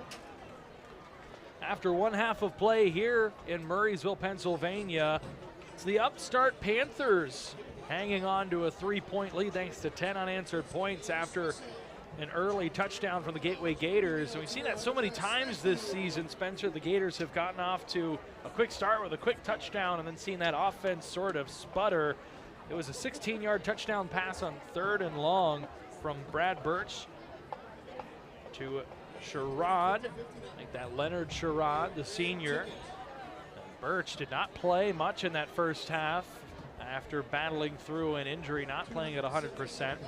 It was Chris Livesey in at quarterback for much of that first half. Panthers put together quite a drive in the second quarter, converting 2 3rd and long situations, a 3rd and 16, a 3rd and 26, and put 3 points on the board. Actually, that was towards the end of the first quarter, and then early in the second quarter, Chris Livesey turned it over, fumbled it inside the 10-yard line. And on 2nd and goal from the 8-yard line, it was Bazuska running it in, the PAT up and good. Kickers have been great tonight, no misses thus far. 10-7 our score as we're about 2 minutes to kick off here for half number 2. But again, Spencer, more of the same from the Gators offense. A quick touchdown to start the game and then not much to write home about after that. Yeah, things have really got to change for Gateway if they want to be the team that comes out on top here against Franklin Regional. I think the Panthers really just controlled the tempo themselves. They wanted to run the ball all day and all night, and they're doing that right now. You can clearly tell. I mean, we only a handful of passes from Roman Sarnik, and it's been Bazuska and Sarnik, a two-man show, running all over Gateway. But the fact that they're just slowly running against Gateway is a good sign for the Gators, I think. But the offense has got to get going for Gateway. Uninspiring football in this first half, I think, for Gateway. And Franklin Regional, they've taken advantage even with their own miscues. A lot of penalties for Franklin Regional. We saw the pick at the end zone at the end of the first half, how huge that could be. Instead of, maybe getting a couple yards and kicking a field goal for an extra couple of points, instead it was no points after being at the 8-yard line. Sarnik and Bazuska combined over 130 yards rushing in that first half. So they will send it away here. Gators will have the first crack at getting on the scoreboard in the second half and either tying up or edging back in front in this one. Joey Bain, the sophomore kicker, nailed a field goal, his 4th of the season tonight. He'll send this one deep as Livesey and number 4 Kenny Lewis stand back for the Gators. Lewis, a sophomore, saw some action last season. It's been a return specialist. And Livesey, the senior, who was an unknown commodity last season, came out this year and has a pick-6 to his name, a couple long punt returns, a couple receptions on offense, and apparently is the backup quarterback. And that'll be the big question here for this first drive for the Gators. Will they try Livesey again, or will Brad Burch continue to try and gut it out here? Less than 100%. We'll find out. 24 minutes left in this one as this kick trails into the end zone. Not quite. It'll go out of bounds right before the pylon, so the Gators get a nice break there. They'll get the ball out at the 35-yard line. And that kick goes out of bounds from Joey Bain. It'll be a nice field position for the Gators to start. Yeah, that one went out of bounds at maybe the 1-inch line. It just goes out of bounds before the pylon. Joey Bain, the sophomore, also plays on the soccer team, had a hat trick against Gateway last week when they played in the boys varsity soccer team last Thursday. Of course, that's the reason I know I was on the call for that one. And tough break for Bain to send that one out of bounds. He had a couple good kicks deep into the end zone. But good field position to start for Gateway. A little little inside baseball, or rather inside soccer there. You can catch Spencer, I believe the 21st is the next soccer matchup. I was sitting there, I'm like, I recognize this name, and I was like, wait a minute, I remember that. So you'll see 21st girls soccer, Latrobe at Gateway, and then Spencer and I next Friday on the call. Once again, the Gators return home. We'll get a stoppage in play here, a flag to start, as Brad Burch is back in at quarterback. We're going to get a delay of game against the Gators. Burch trying to protest that to no avail. That'll back the Gators up 5 yards. They'll start this drive now at the 30-yard line, 1st and 15. Good snap, they'll fake the handoff. Burch gonna go deep across the middle. That one's overthrown, and it's intercepted.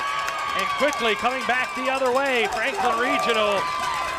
That one intercepted by number 3, Heath Sliva. And the sophomore free safety read that one well, comes down with it, and sets up Franklin Regional with great field position once again. I hate to put all the blame on a quarterback on an interception, especially because not always it's the case, but unfortunately for Brad Burch, it is the case this time. Had a lot of protection, had plenty of time to get that one off. It's overthrown, it's nowhere near Inez Jordan, unfortunately. Sliva in the right place, playing the over-the-top coverage right there for it. Makes a nice grab, and Franklin Regional, they're up here and they got the ball, and like I said, you wanted to start out good for Gateway, and it's not good.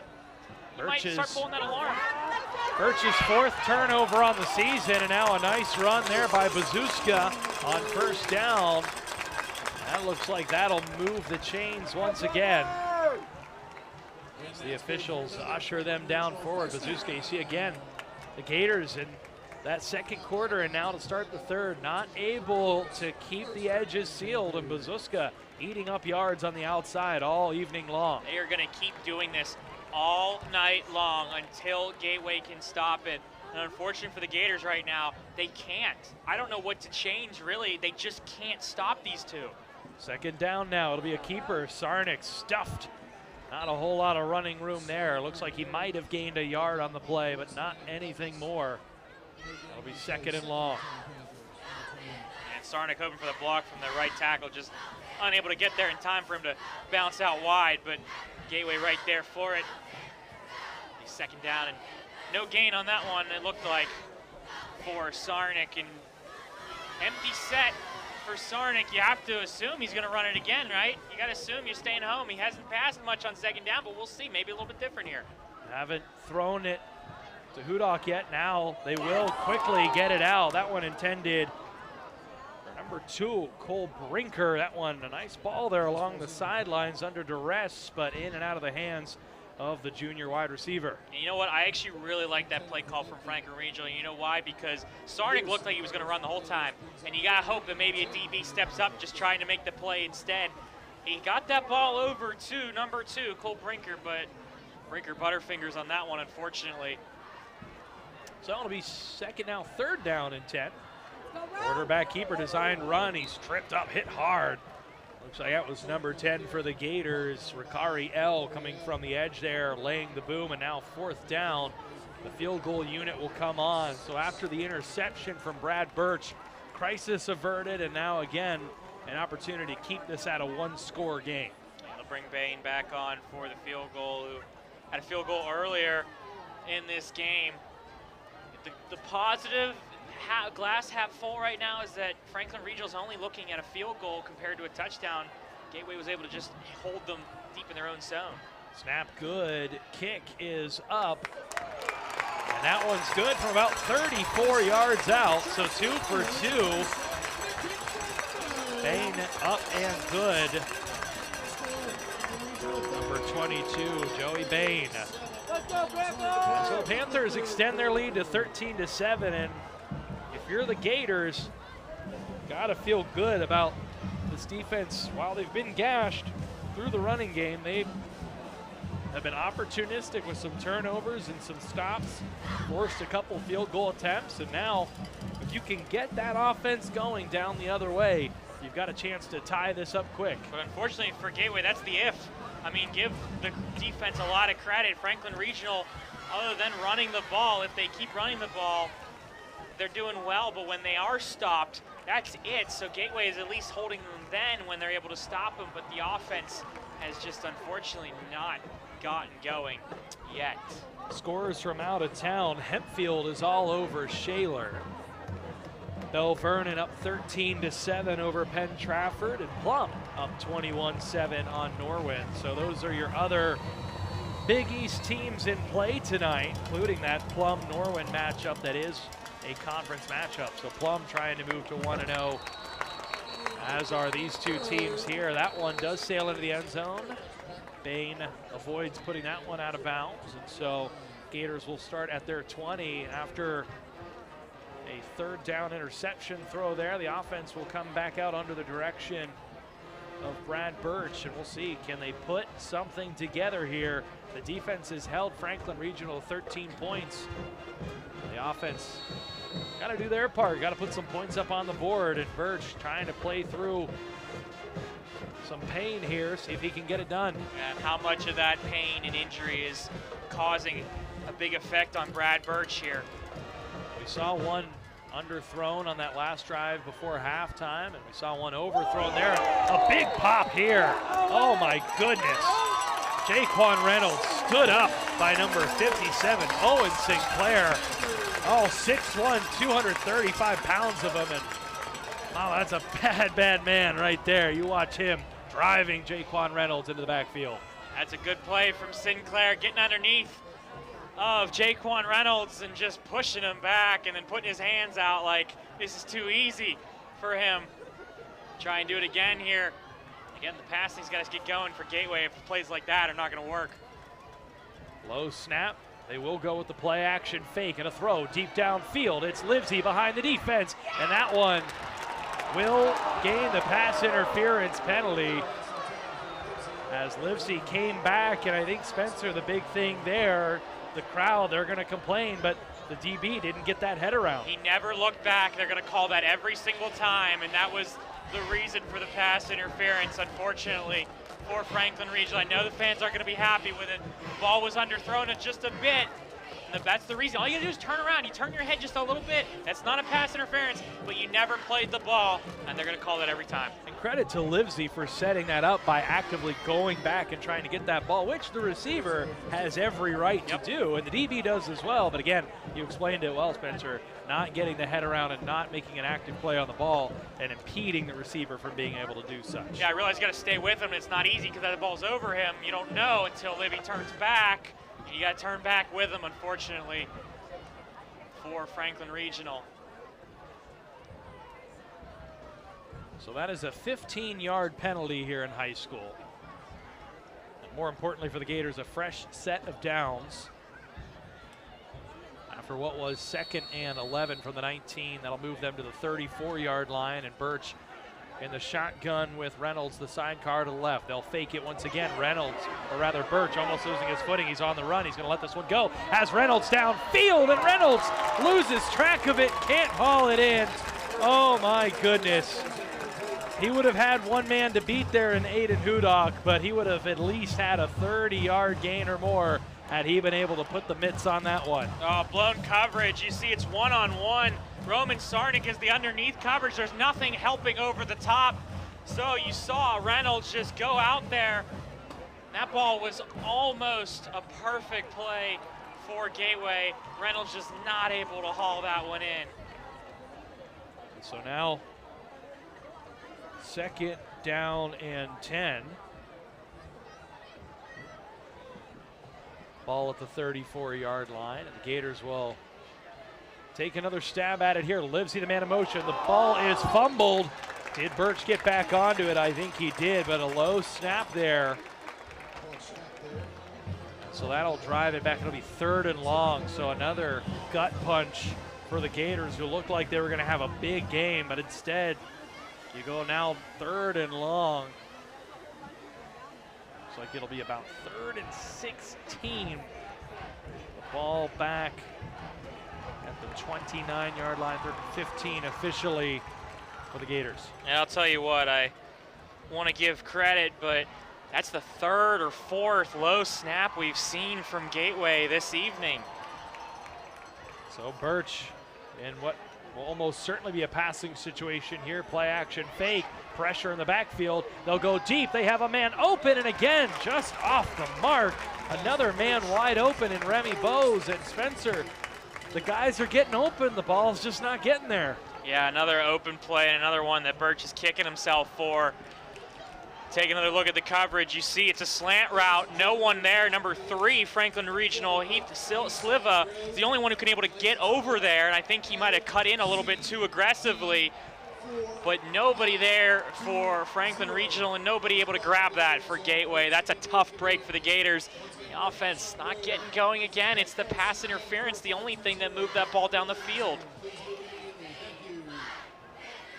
So the punt team is on. Cole Plaskin. Snap is good, kick is good. This one will take another very favorable bounce for the Gators. Has a good job there stepping up to it, Donovan Biggs, to make sure that Hudock didn't get any second thoughts about corralling that one. And so that one will carry all the way down towards the 20-yard line, be down at about the 21-yard line. So that's quite the punt there, and the Gators will force Franklin Regional to go to length of the field once again. Yeah, good job again from the punting unit, able to flip the field. We saw the Sylvie, try and punt. Actually, no, I believe it was Burch who was tried to punt on the pooch punt. Was unable to do that. So special teams unit, for the most part, after saw the long return from Franklin Regional early in the game. Other than that, they've done pretty well so far for this evening. So Franklin Regional will have 89 yards to go to pay dirt. They'll start here with their quarterback in the gun. Roman Sarnik has done most of the work with his legs tonight. He'll go and call his own number here once again and will fall forward towards the 30-yard line. He'll be just a little short. So another great gain on first down. Now it'll be second and a short 2, a long 1, however you want to call it. They'll actually move the ball back just a little bit shy of the 29, so it'll be about 2 full yards here for the Panthers. Another good run from Sarnik on the left side, and just waiting for the hole, and then he cuts in, able to get past a couple defenders and taken down, and 8 yards. Keep getting 8 yards like that on the ground. Keep going. That they will. They'll put it in Bazuska's hands. He'll get enough for the first down and not a whole lot more. Needed 2, got 3. Ball will move to the 32-yard line. Clock will keep moving, and the Panthers will keep this drive moving. Just enough. That's all they needed for Franklin Regional. Keep it on the ground if you're the Panthers. That's your offensive mentality right now. You don't need to pass. You're moving the ball. It's frustrating for Gateway because they're not any big runs. It's not 20-yard, 30-yard runs. It's just these 8, 10 yards, 5 yards when they need the first down, things like that. It's just frustrating. Sarnik able to make one man miss, spins away, takes a big hit, absorbs it, and keeps moving forward. Looked like he was stood up momentarily by his counterpart, number 6, Leonard Sherrod, but he bounced off of Sherrod, and the Gators just not doing a good enough job getting those hands around the ball carrier. Yeah, you see that with Bazuska, and you see it with Sarnik as well. It's not the first guy that's taking down the ball carrier, unfortunately, for Gateway. And get that extra couple of yards every single play. It adds up for Franklin Regional. Second and 2 again, so another 8 yards again for Franklin Regional. 3 plays, 19 yards gained thus far for the Panthers. They'll look to pick up another first down here on the ground. And once again, it looks like they'll get just enough. Needed 2 yards. It looks like they got maybe a half yard more. First down for the Panthers. Another run, this time to the right side. I mean, it's the same play. It's the exact same 2 plays. 8 yards, 3 yards, first down. First one with the quarterback, Sarnik. Second one with Bazuska. Play comes in from the sidelines. We'll see if the Gators can make some adjustments here. Franklin Regional continuing to move bodies around, and that clock continues to wind. We're past halfway here through the third quarter. They'll fake the pitch, and now Sarnik again absorbs a hit. But the tackler doesn't wrap up. That initial hit there was by Malachi Moore.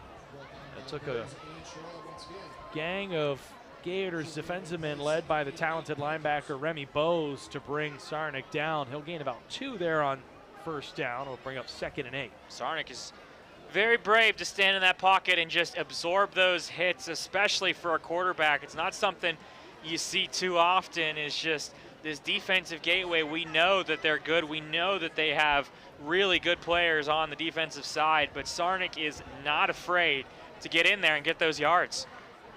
They'll stand in once again in the gun. Now they will pitch it.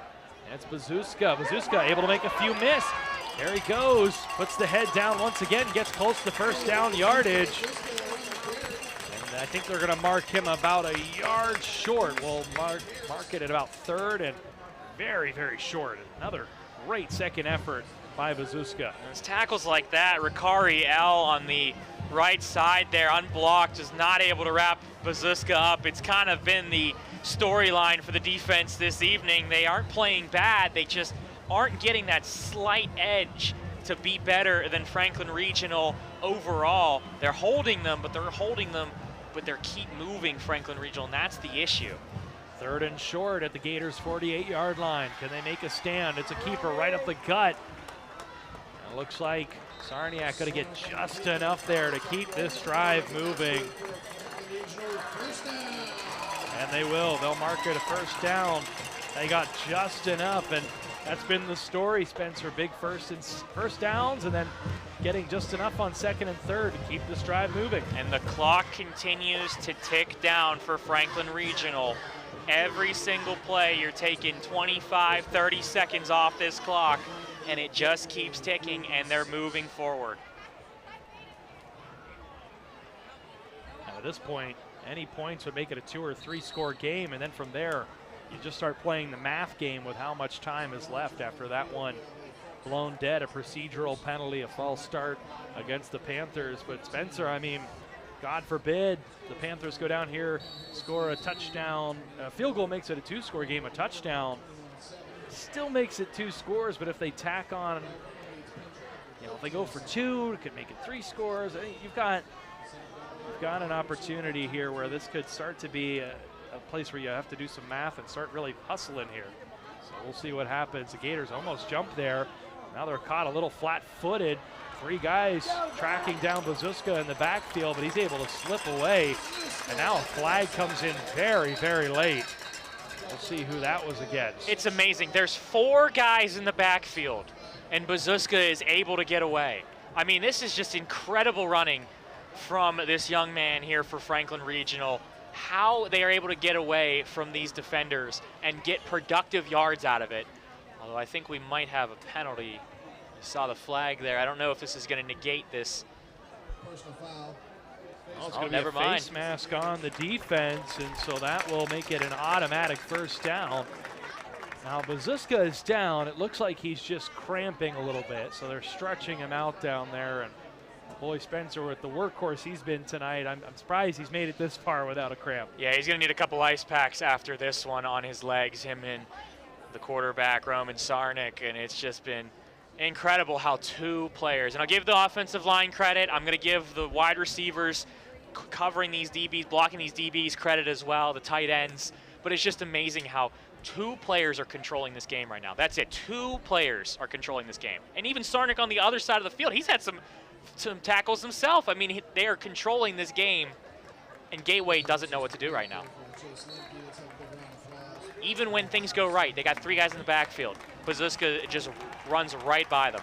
I mean, it's so amazing watching this, and it's so confusing if you're a Gateway fan, wondering how is this happening. So it was actually Chase Lemke, number 8, not Bazuska, number 9, who was slow to get up, and he walked himself over to the sidelines. Looks to just be cramped, so good to see him up under his own power. Number 6 and number 9 still in the backfield there. Bazuska taking Demetrius Harper for a little bit of a ride down to the 25-yard line. That'll be a gain of 4 yards on first down as they continue to churn and churn and churn, and now a Gators player down. Can't see the number from here. But grabbing at the ankle, not a good sign. The training staff will come out and attend to the injured Gators player. We'll see if we can get a report on who that is. And as it stands, it'll be second, about 7 yards But Franklin Regional continuing to drive, and we've seen this defense for the Gators playing so well early in this season, as that's Demetrius Harper, who's down with an ankle injury.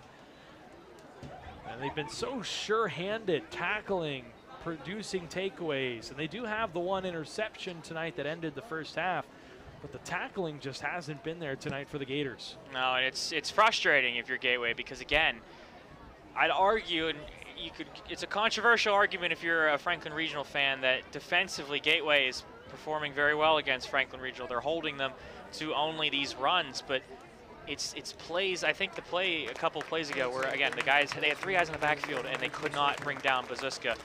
It's plays like that that really have defined this game. Gateway is not playing bad per se defensively. Offensively, yeah, they're struggling. But right now, Franklin Regional is the better team because of this offense just keeps moving. They do not give up. They do not care. They stand in the face of this adversity and just keep plowing forward. So it'll be second down and officially 6 with the ball at the 26-yard line. As we talked about it, the Gators with all the star power, Burch, Harper, Matthew Brooks on the line, but it's been the star power for the Panthers tonight that has propelled them to this lead thus far, and they're driving again. Sarnik going to take it himself, a big hole. They'll be stopped right around that 20-yard line. We'll see if they've got enough for the first down. No indication just yet. Looks like they're going to be about a yard short. So they'll have 3rd and 1 here from right around the 20-yard line. Again, that offense going to the right. Got 4 blockers there. Everybody picking up a man. That's the difference, getting those couple of yards and very close to a first down. Quick snap. Sarnik dives underneath, gets down inside the 20. And the crowd is loving it here. A close to capacity crowd here at Franklin Regional. With less than 2 minutes left here in the 3rd quarter, the Panthers are driving and threatening to really break this one open against the heavily favored Gators. It's amazing. I mean, this is, I wouldn't say, you know, if things go like this is one of the bigger upsets we've seen, but I mean, it's got to be for a Gateway team that is so much star power and a Franklin Regional team that is just bulldozering them. Sarnik will keep it again. He's been the one on this drive. Those go with a couple carries, but Sarnik really carrying the load. Not a lot going there. Looks like he'll gain about 1 yard. More than anything, Franklin Regional probably happy to just continue to milk this clock and take away those windows of opportunity for the Gators to produce big plays. And the defense is still out there for Gateway. A tired defense. They've had a couple drives now where they've been out there for a while. Gateway's got to be huffing and puffing there on the defensive side. Not much room to work with for Gateway. Sarnik in the shotgun again with Bazuska right behind. They'll roll out. They'll go with the pass. Brooks wasn't able to wrap him up. But then Rakari L coming in and dropping Sarnik in the backfield. And Spencer, they hadn't gone to the pass the entire drive. They try to switch it up here with a play action fake, and it sends them backwards in a hurry. Yeah, it's an interesting play action fake. They roll out and they make the quarterback, Roman Sarnik, kind of roll to his right or roll to his left, and he has to like turn a 360 turn just to kind of look downfield, and there's not enough time. There's 2 guys in the backfield for Gateway, and Franklin Regional, I'm kind of confused by that play call. I mean, you're running the ball, you're moving it, keep going, and it's just, they go with the pass. I know they want to try and open that up, try and catch Gateway a little bit off guard, but if you're getting productive yards out of these, keep going. We have reached the end of the 3rd quarter. Just 12 minutes remain in this one. And the Gators find themselves in a hole and threatening to be in one even larger. 13-7 our score. Our only scoring here in the second half, a 34-yard field goal by the place kicker for Franklin Regional. That is number 22, Joey Bain. Gators coming into this game, one of just 2 teams unblemished in the Big East Conference, 3-0, with wins over most recently North Hills, 2 weeks ago Woodland Hills, then opened with a win over Mount Lebanon. Gators won this matchup last season 40-9 here once again in Murraysville. That was the regular season finale for the Gators, their tune-up before an eventual playoff loss to the Penn Hills Indians. As we talked about, a big thing here, especially for this game here, with some tough matchups. You know, Hempfield looks really good. Penn Trafford is always a favorite in the Big East. There are just 8 teams making the postseason this year as opposed to 12 last year. And so what that means is only the top 2 teams in all conferences will make it. So every loss is that much more meaningful as we look at the standings again. And you look, 6 teams here, only 5 games. So now you've only got 4 more chances to stockpile victories. And Hempfield, as we said, up 48-7 over Shaler. Penn Trafford still down 13-7 to a very talented Bell Vernon team. And Plum looking good tonight as well in their conference opener. So a tough road ahead for the Gators, and for a team that was predicted to be the top team in 5A, playoffs might not be a guarantee. They've got their work cut out for them, but they forced a 3rd and long here in a goal-to-go situation, but still within field goal range to make this a 2-score game. Bazuska down inside the 5, able to knife his way through. The Gators bend but don't break, and now we'll see, do they go for it to try and make this a 12 or 13 point lead, or do they settle for the field goal?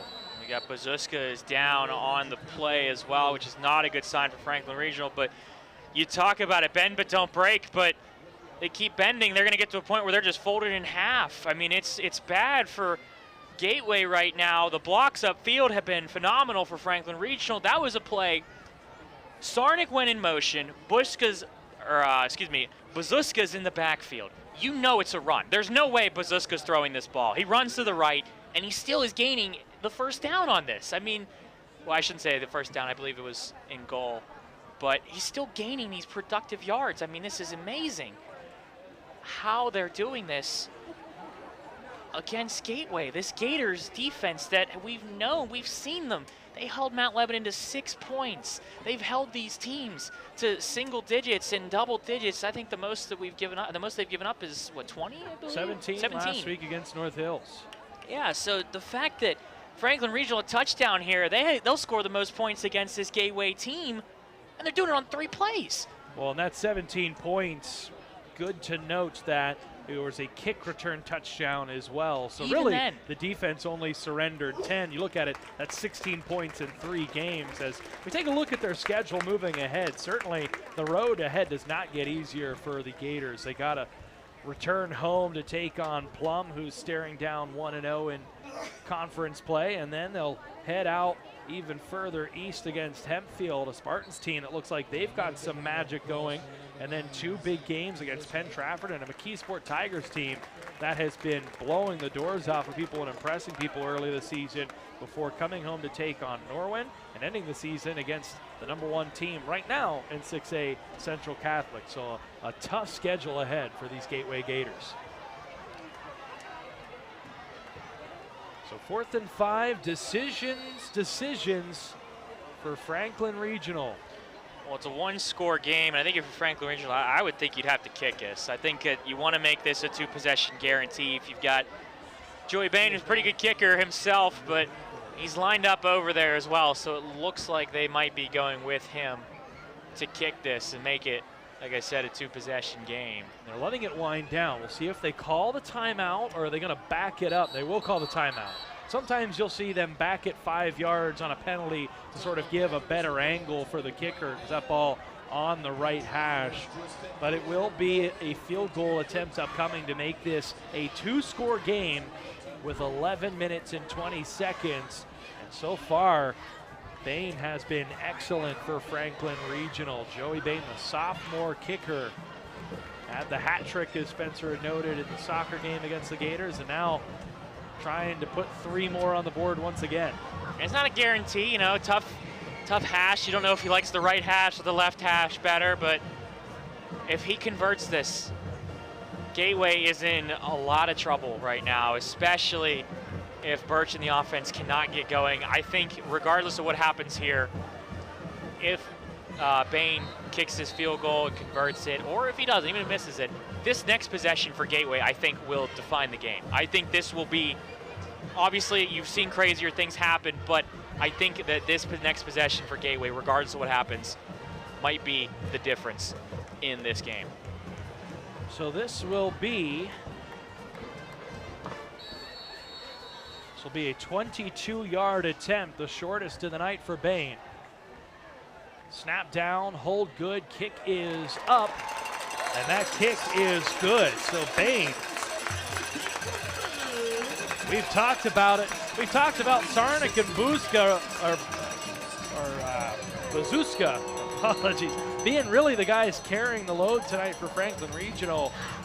But number 22 is putting his name in the hat for player of the game tonight. 3 for 3 on field goals. He's been excellent on the kickoffs outside of putting one out of bounds and nailed a PAT as well. Yeah, for a sophomore especially, I mean, getting those kicks into the end zone pretty easily, pretty convincingly, with the exception of the one that, went at the inch line out of bounds. But making a name for himself here, Joey Bain himself as a sophomore. Got a couple more years of kicking under his belt if soccer isn't where he's going with this in the future. I mean, football as a kicker, it's a position that he definitely has a prowess in. Good from 27, 34, and 22 respectively tonight is Joey Bain. And we'll take you through our scoring as a Gateway Gator is tended to down on the field. Looks like some more cramping. So we're still just in week 3, 4th game of the season. Temperatures still probably in the mid to low 60s as we take a look at a beautiful night. There it is, right on cue. Thank you to our talented crew led by Lee Schaefer throwing the graphic up. 67 degrees, partly cloudy, but super humid down there. You look at that number, 79% humidity, not a lot of wind. Even though this sun is down, it is still a beautiful evening here in Western Pennsylvania. So the Gators got the scoring started with a 16-yard touchdown pass from Brad Burch to Leonard Sherrod. Burch had spent much of the first quarter on the sidelines nursing a minor injury, and with Chris Livesey was knocked out for a few plays after taking a pretty heavy hit on an option pitch to Inez Jordan that went for 63 yards. Livesey came out, Burch came in on a 3rd and 13 and threaded the needle to Sherrod between a few defenders for the touchdown.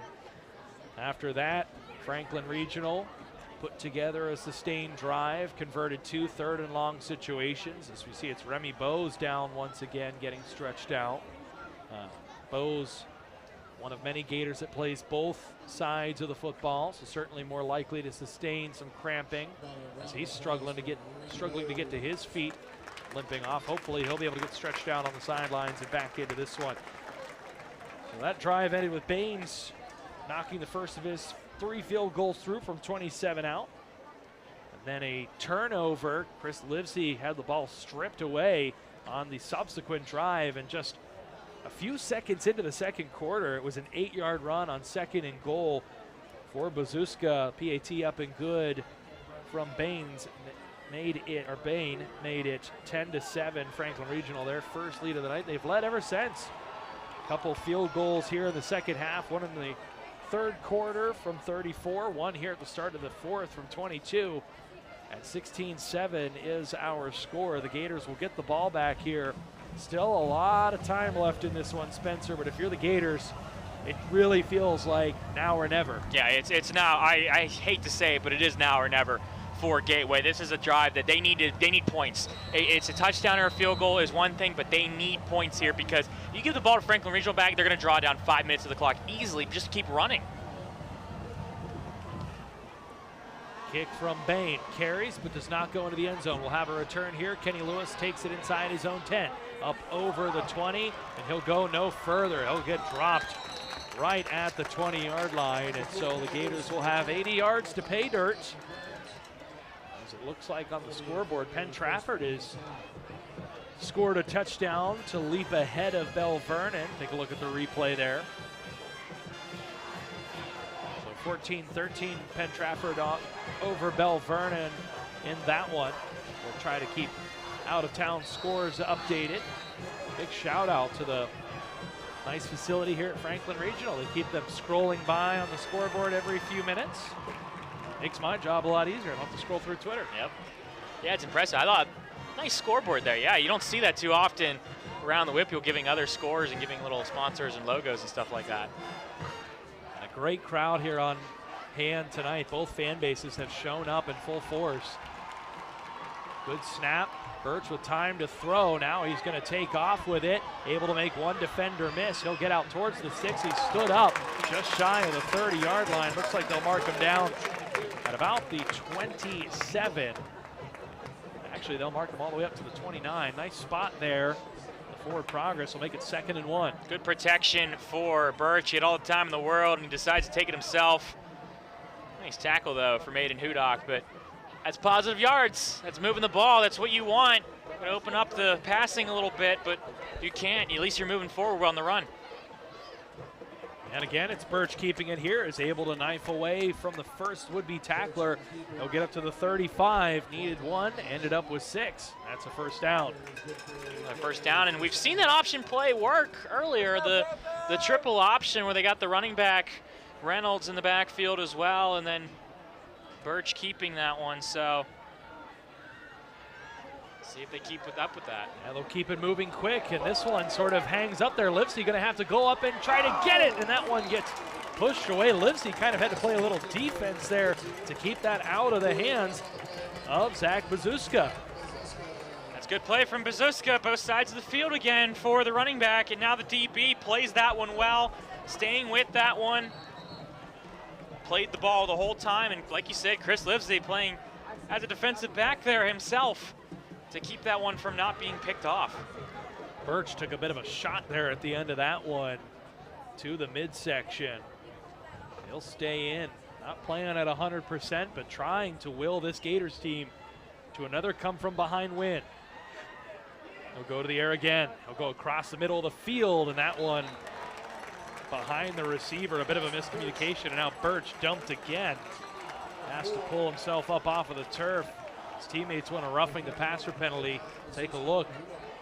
Might have been a little late, but see the hands from number 3, Malachi Moore. They're not on the same page. It's been one of those nights for Gateway. Just frustrating football to watch. Frustrating even on the field for both of them, or for the team, I should say. Another third down, though. Big third down here for Gateway. Gators were moving the ball on the ground. They've ditched it and gone to the air. So far, no success. They'll have to throw here again on 3rd and long. This one out. Livesey catches it. He's going to be short of the line to gain about a yard or 2, depending on where they spot it. And it will be 4th and 2. And now decision time for Don Hall and the Gators. And it being a 2-score game in the 4th quarter, you'd think this is probably an instance where you keep that offense out on the field. And I don't think Brad Burch is going to pooch punt this one, Spencer. No, especially not after getting it blocked, definitely. But this is make or break right now for Gateway. You got to go for this. They'll run it with Reynolds, and Reynolds going to get there. It looks like he's got a first down, and he does. Got that ball across that white stripe at the 45-yard line. And that will be a first down and a big run there for Reynolds. And you see him just sort of fall forward there. Good spot from the officials. And the Gators will keep this offense rolling, and we'll see if time is certainly not their friend, Spencer, but the running game certainly seems to be there if they're willing to stick with this triple option. No, but the clock does continue to tick, and it's a 2-possession game. You got to score within about 5 minutes left. Burch going to get rid of this one. Nobody home as he sails that one downfield, takes another hit. Burch getting beat up there in the backfield. He's really hanging on to that ball, trying to extend the play. And got rid of that one at the last moment and just overshot the receiver there, Dallas Harper. Yeah, delayed blitz from Franklin Regional, and they're making Burch pay. He has taken a lot of shots in this drive, especially. Give him credit for standing in there and taking them, but it's tough. It's tough to get off those accurate passes when you're constantly in fear of getting absolutely walloped in the backfield. 2nd and 10 now for the 45-yard line. Gators trying to get into Panthers territory. Play action fake. They'll fake the screen. Now Now they'll throw it to Malachi Moore, who's able to get a very moderate gain. Falls forward for about 4 yards. And so it'll be 3rd and long upcoming, 48-yard line. Call it 3rd and 7. Well played by Burch. Had 2 guys. Will fake out to the left and goes to the right, finds the open man. Burch walking with a little bit of a limp, but still hanging in there in the pocket. 3rd and 7 in what is very much 4-down territory. They'll go to the air. Quick route there. Connection to Dallas Harper. Keeping it simple. Taking what the defense will give them. A quick timing route to the back shoulder and a 1st down. Yeah, nice play as you see Harper gets to the 1st down marker and then turns. Stops, turns, gets that ball, gets out of bounds. Clock stopping. That's what I was going to say. Even more importantly, gets that clock to stop, gets out of bounds. And so it'll be a fresh set of downs at the 41-yard line of the Panthers. Gators in business. Low snap. Burch picks it up. They'll set up the short pass to Harper. Harper in open space. And now he'll get out of bounds. There'll be a holding call there on the outside against Jaquan Reynolds, and that's going to take 10 yards off of what was a great gain. So that'll get them back probably to about the 35, 36-yard line as you see the hold there from Harper or from Reynolds. And really at that point, Spencer, wasn't really a relevant player to go and hold at that point. No, yeah, they're going to call that one every single time on Reynolds. It's an obvious hold call. And again, I think the frustration, you're just trying to get those extra yards. You're trying to get that big play to get themselves back into this. And it's plays like that that really kill for Gateway. So the Gators finally starting to find some traction offensively, but they'll get pushed back to the 45-yard line after the holding call. That'll make it 1st and 15 for the Gators with 8:22 left here.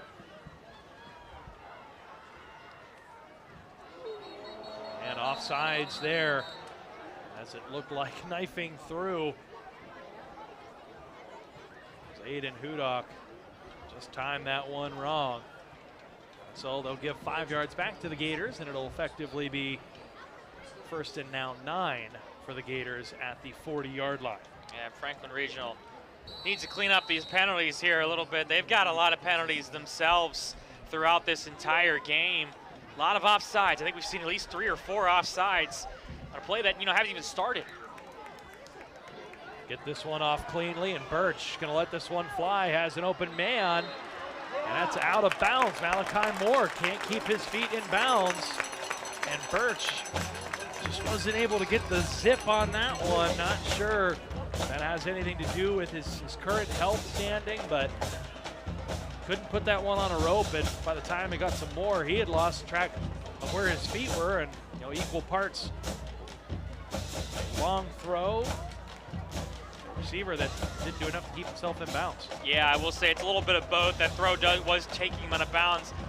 You kind of hope, though, that Malachi Moore or Jaquan Reynolds? Malachi Moore? I believe that was Moore. Yeah, out there, just kind of hope he keep his feet in.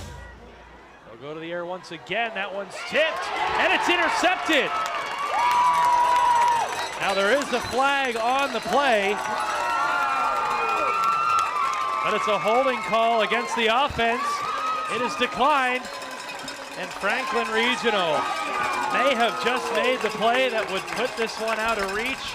The Gators have 8 minutes left, and they're going to need to turn the Panthers back over if they want to get back in this one. And it's another errant throw from Burch. He was looking for number 22, Chris Livesey, on the slant route, just right past the line of scrimmage. But there's 4 Franklin Regional players, or 2 Franklin Regional players and 2 Gateway players. There's just way too much traffic over there.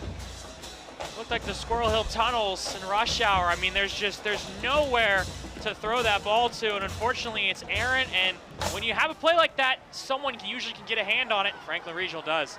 Ball got battered around, finally intercepted, and now it's Bazuska who's able to get away from a couple would-be tacklers, but he still stood up behind the line of scrimmage. Gators hoping for a quick 3 and out here. They're going to need that ball back quick.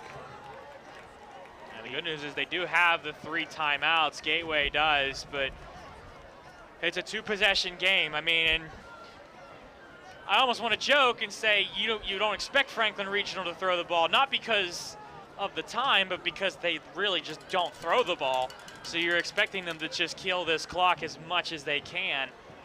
Gateway, you hope that for the Gators that they can make a stop here and not force first downs, but they got to tackle Bazuska and they got to tackle their quarterback, Roman Sarnik. The timeout will be taken by Franklin Regional. So that 14-13 final now. Penn Trafford takes down 3A Power Bell Vernon. Hempfield closes the door on Shaler 48-7, and in last check, not a final score, but Plum well on their way to 1-0 in conference play, 35-13.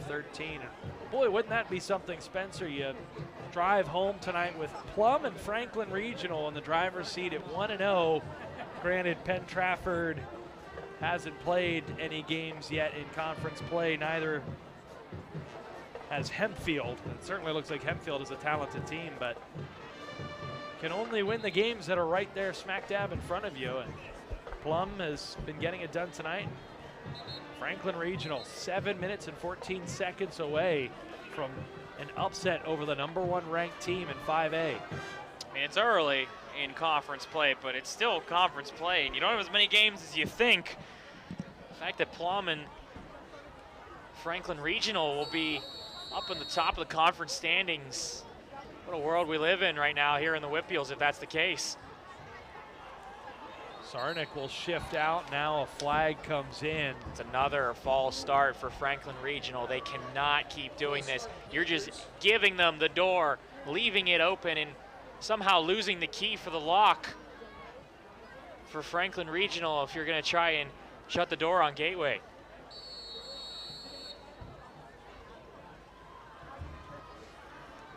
So that'll back it up a bit more. 2nd and 16 now at their own 39-yard line.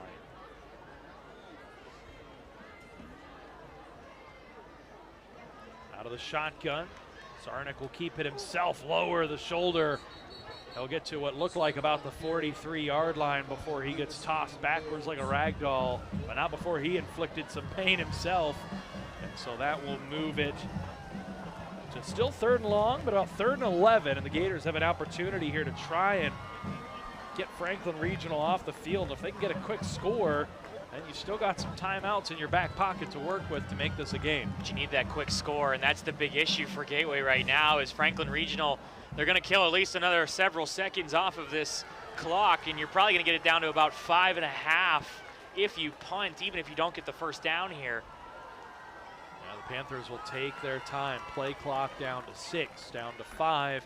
They'll snap it with 4. They'll fake the pitch. And now here goes Sarnik. And Sarnik's going to get the first down and more. Down inside the 35.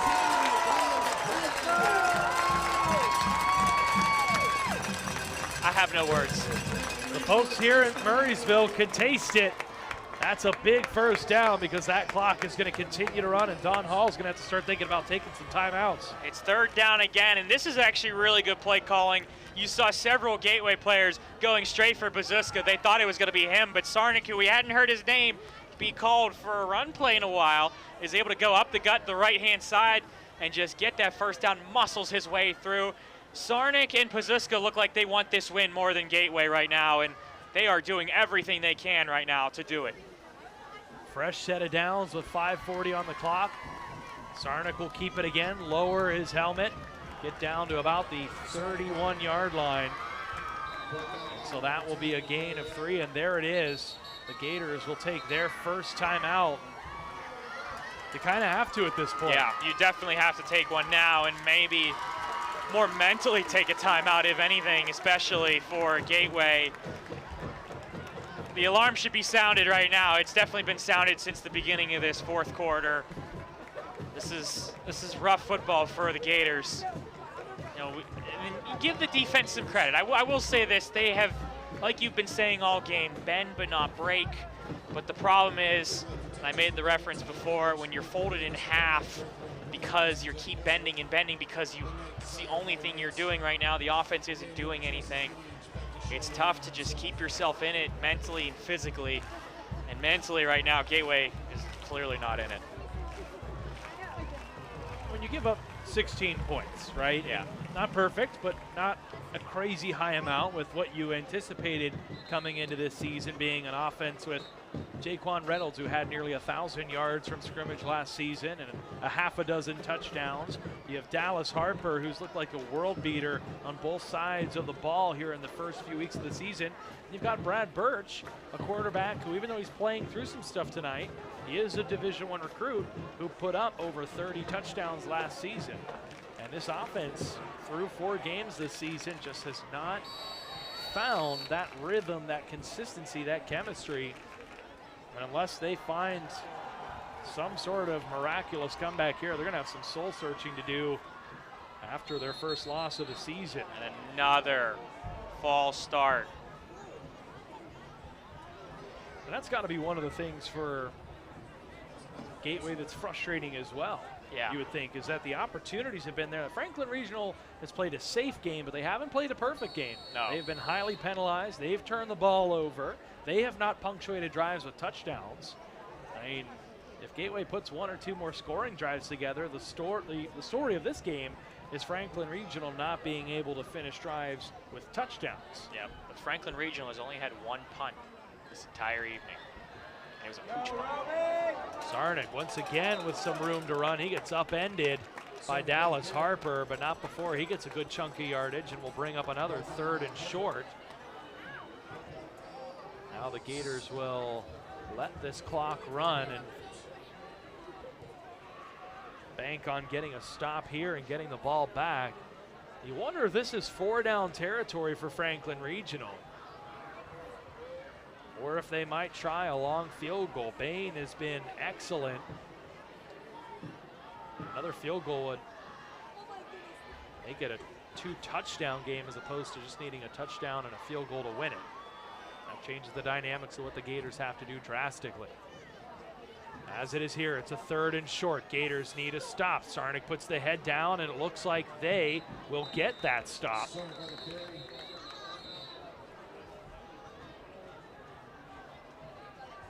Clock will stop. We'll see what the spot is. It looks like it'll be 4th down and short. Gators have taken a timeout. So 4:35 left. The Gators get the stop. But Spencer, if I'm Franklin Regional and I need a half a yard with how my team's been running the ball tonight, I'm not so sure I don't do a direct snap to my talented tailback in Bazuska, or if I just keep it in the quarterback's hands and say, hey, Roman Sarnick, senior quarterback, 6'2", $185, go out there and get me a yard. And honestly, I don't know if they've ever lined up under center, but you need a yard. I wouldn't be surprised if they were able to just put Sarnick under center and just have him push through. I mean, he's been able to push himself through for a couple more yards earlier, but even then, I think if you stay in the shotgun, I think it's a direct snap to Sarnick, and he just takes it forward and goes for it. I think that's what you're going to do for Franklin Regional. Worst case scenario, you don't get the first. They're deep in their own zone, or deep in their own territory, 4.5 remaining. 2-score game. Franklin Regional they're sitting in the driver's seat right now. So here it is, folks. This is really your play of the game. 4th and inches. Gators need a stop. Sarnick in the backfield. He'll get it. He'll fake the handoff. He'll move forward, and he will get it. Needed a mere foot or 2. Ended up with a gain of about 3 yards. And now it just feels like a matter of time before Franklin Regional hands Gateway a crushing loss to start Big East play.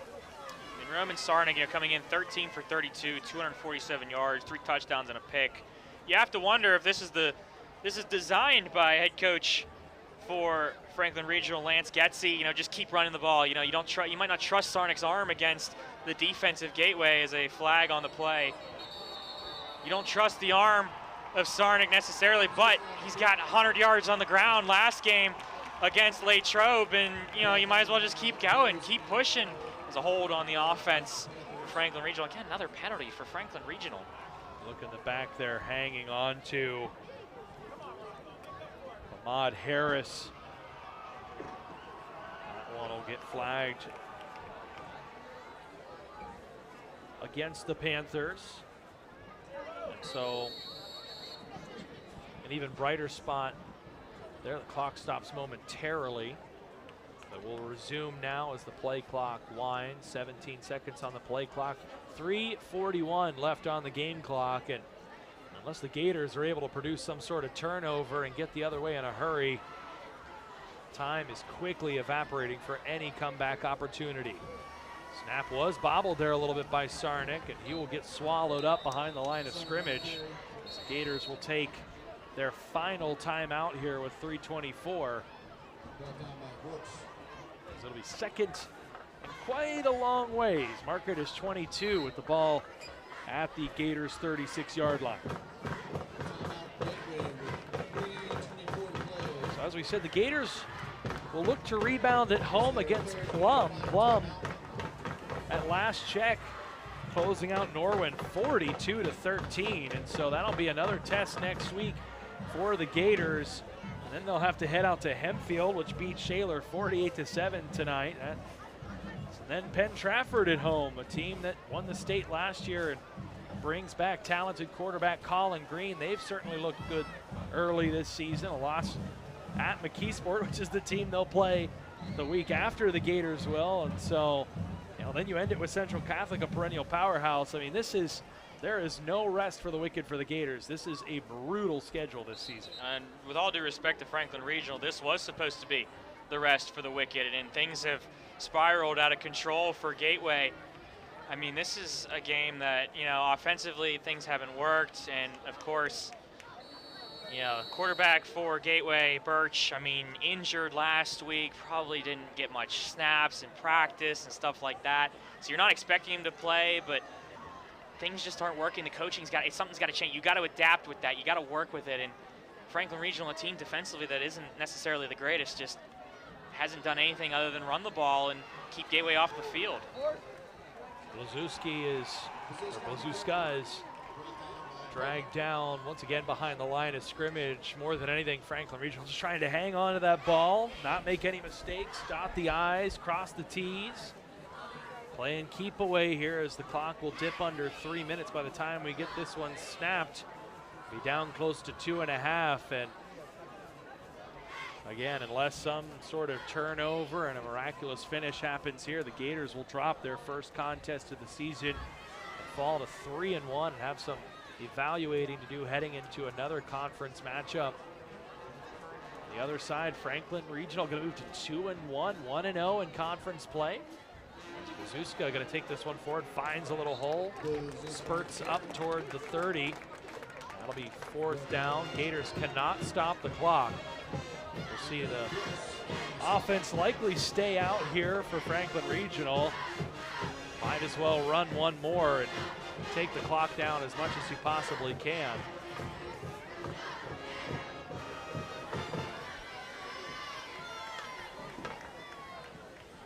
It'll be about 1:50 when the play clock expires.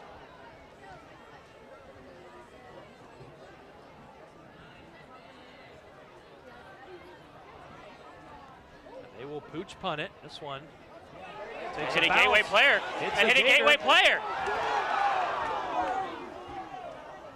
And it's still loose. What's going on? Dallas Harper didn't fall on it. Is it a safety? Franklin Regional wants a safety.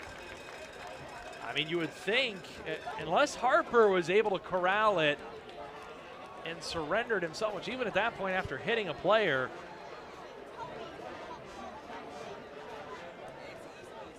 Franklin Regional thinks they've put two more up on the board. Either way, if you're the Gators, you've got to have some situational awareness. Get that head around and understand that after the pooch punt, that ball is live and in play. And it definitely hit a Gator. Dallas Harper. I believe that everyone's in agreement that Harper fell on the ball. Now what is the call?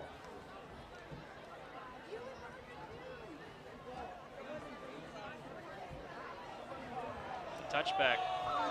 And so that will be a touchback. It'll be a break for the Gators with 1:41 left. It's Spencer, what do you think? I mean, I don't know the official rules. I thought it had hit. I mean, I can't say. I thought it hit number 4 for Gateway, Kenny Lewis first, and then bounced back into the end zone. Is that, correct me if I'm wrong, is that not a live ball, and that's not in possession for Franklin Regional? I should say Franklin Regional was able to jump on it for potentially a touchdown, and then Gateway gets on top of it for a safety. Am I right? I mean, I'm a little confused about this. I don't know if the referees missed it or if... Either way, it is a break for the Gators, who very easily could have surrendered a touchdown on the muffed punt return, pooch punt return. So as it stands, they'll have 1 minute and 41 seconds to try and salvage what they can from this contest. Burch in the shotgun, low snap, fakes the handoff, spins away, scans downfield, gonna let this one go, and that was caught along the sidelines. A nice grab there from Sherrod. That'll move the ball up to the 31-yard line, and that will be a first down for the Gators. Very nice play from Sherrod, pulling that one in for Gateway. Now getting out of bounds as well, so the clock stops, 1:34, but fortunately for Gateway, it's got to move farther down. That took just 7 seconds there, but they need a big play, and they need it fast. Again, they'll fake. Now Burch going to tuck it and run. He's going to go into the middle of the field. There's no timeouts. He's going to have to get down, and they're going to have to get back to the line of scrimmage. The clock will stop for the chains to reset. Burch went to where there was greenery, so that's going to force the Gators to get the play quickly and keep things moving. They'll get set quickly. Burch going to try and run it again. This time nothing going. That clock going to continue to run.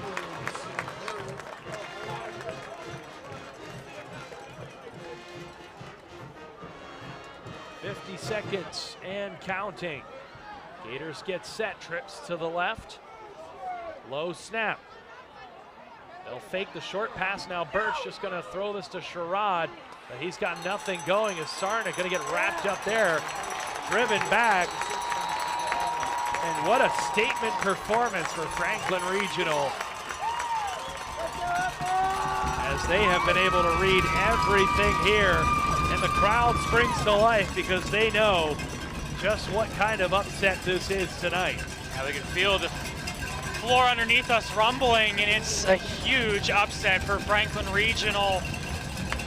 Give the Panthers a lot of credit. They showed up to this game, low expectations from around the WPIAL. This is expected to be maybe not a blowout, but a game in which Gateway was supposed to pretty much control, and it was Franklin Regional that controlled this game. Gators need to get set quick, just 30 seconds left. Low snap once again. Play action fake. Burch across the middle, and it's through the hands of Harper, who had his eyes downfield before he had the ball in his hands. And that'll bring up 3rd and 26 with 22 seconds left. That kind of night for Gateway. As simple as that.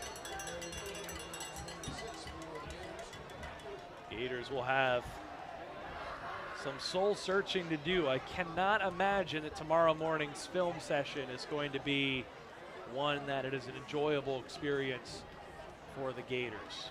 This is not the way they wanted to start the conference slate. If you're Franklin Regional, all of a sudden playoffs become something that you might expect. That one up over top, a nice defensive play. That ball was a little high. I don't know that Reynolds was going to get to that one, but Kyle Dupill, the 5'7" sophomore, used every one of those inches to go up and tip that ball away. So now it's 4th and 26, 16 seconds left. Now we'll see, what does Don Hall go into the bag for here on a 4th and 26?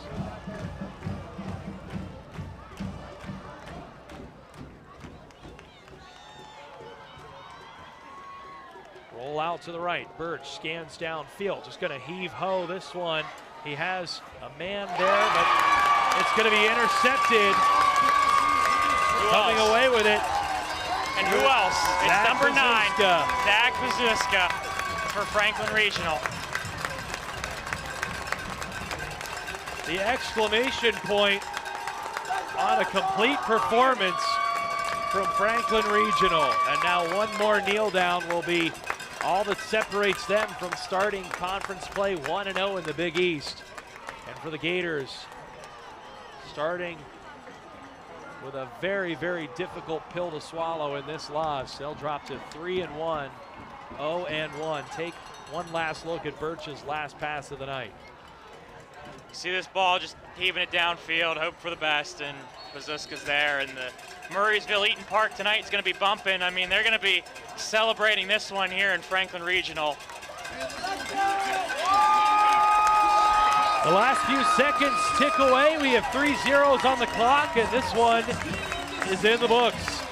Franklin Regional has pulled the upset, 16-7. Down go the Gators in a performance where the offense just could not get it going. And as Jordan had the opening drive 63-yard rush, Brad Burch found Leonard Sherrod in the back of the end zone, or the front of the end zone rather, for a 16-yard connection for 6. But after that, and after the PAT from Cole Plaskin, 27-yard field goal from Bain, an 8-yard run by Bazuska, the only touchdown for the Panthers tonight. That PAT good, made it 10-7, and from there, the Panthers would never trail again. 2 field goals from Bain in the second half, the only scoring we had in quarters 3 and 4. Field goals of 34 and 22 yards, and that is where we leave it off. 4 quarters in the books, the Gators' first loss of the season. Spencer, what are the takeaways here for the Gators? What needs to change moving forward? I think especially for the game plan for Gateway, they were hoping that Chris Livesey could help them on the quarterback side. You got to think that Burch injured, maybe not practicing much this week, maybe re-aggravated that injury last week as the fans, student section trying to storm the field for Franklin Regional. You can't play like this against the big teams. You can't play like this against Hempfield. You can't play like this against Penn Trafford. It's just a rough night, a 2-man show for Franklin Regional. Give the defense for them a little bit of credit, and give the offensive line a lot of credit for Franklin Regional. A tough one for Gateway, but it's only one game. You got Plum next week. You got to bounce back if you're Gateway, but much success to Franklin Regional. The Panthers showed up. They had nothing to lose, everything to gain, and they proved they were the better team here tonight. No questions about that. They controlled the tempo. They controlled the ball for a majority. They had a lot of possession. They controlled everything tonight, and they controlled a victory. And if you're Franklin Regional, manifest destiny. You believe in yourselves. You believe in a team with some seniors at key positions, at quarterback, at receiver. I mean, we didn't really, other than the return game, we didn't hear anything from Aiden Hudock, but he certainly played on defense, played well, and that defense closing the Gators out, holding them to just 7 points. That offensive line and offense, they had no fear going to this Gateway team that is apparently one of the best defenses in the league, and they didn't do too bad, but offensively for Franklin Regional, they had no fear, and they went into this with a victory. Well, that'll do it for us here for Gateway Gators Productions. Thank you everyone for tuning in tonight, whether it be on the YouTube channel or via the Triv Live High School Sports Network. For our entire crew, led by Lee Schaefer, for my broadcast partner Spencer Witt, I am Vince Russo signing off for tonight. Our final score, Franklin Regional 16, Gateway 7. We'll see you next week as the Gators take on the Plum Mustangs here on Gateway Gators Productions.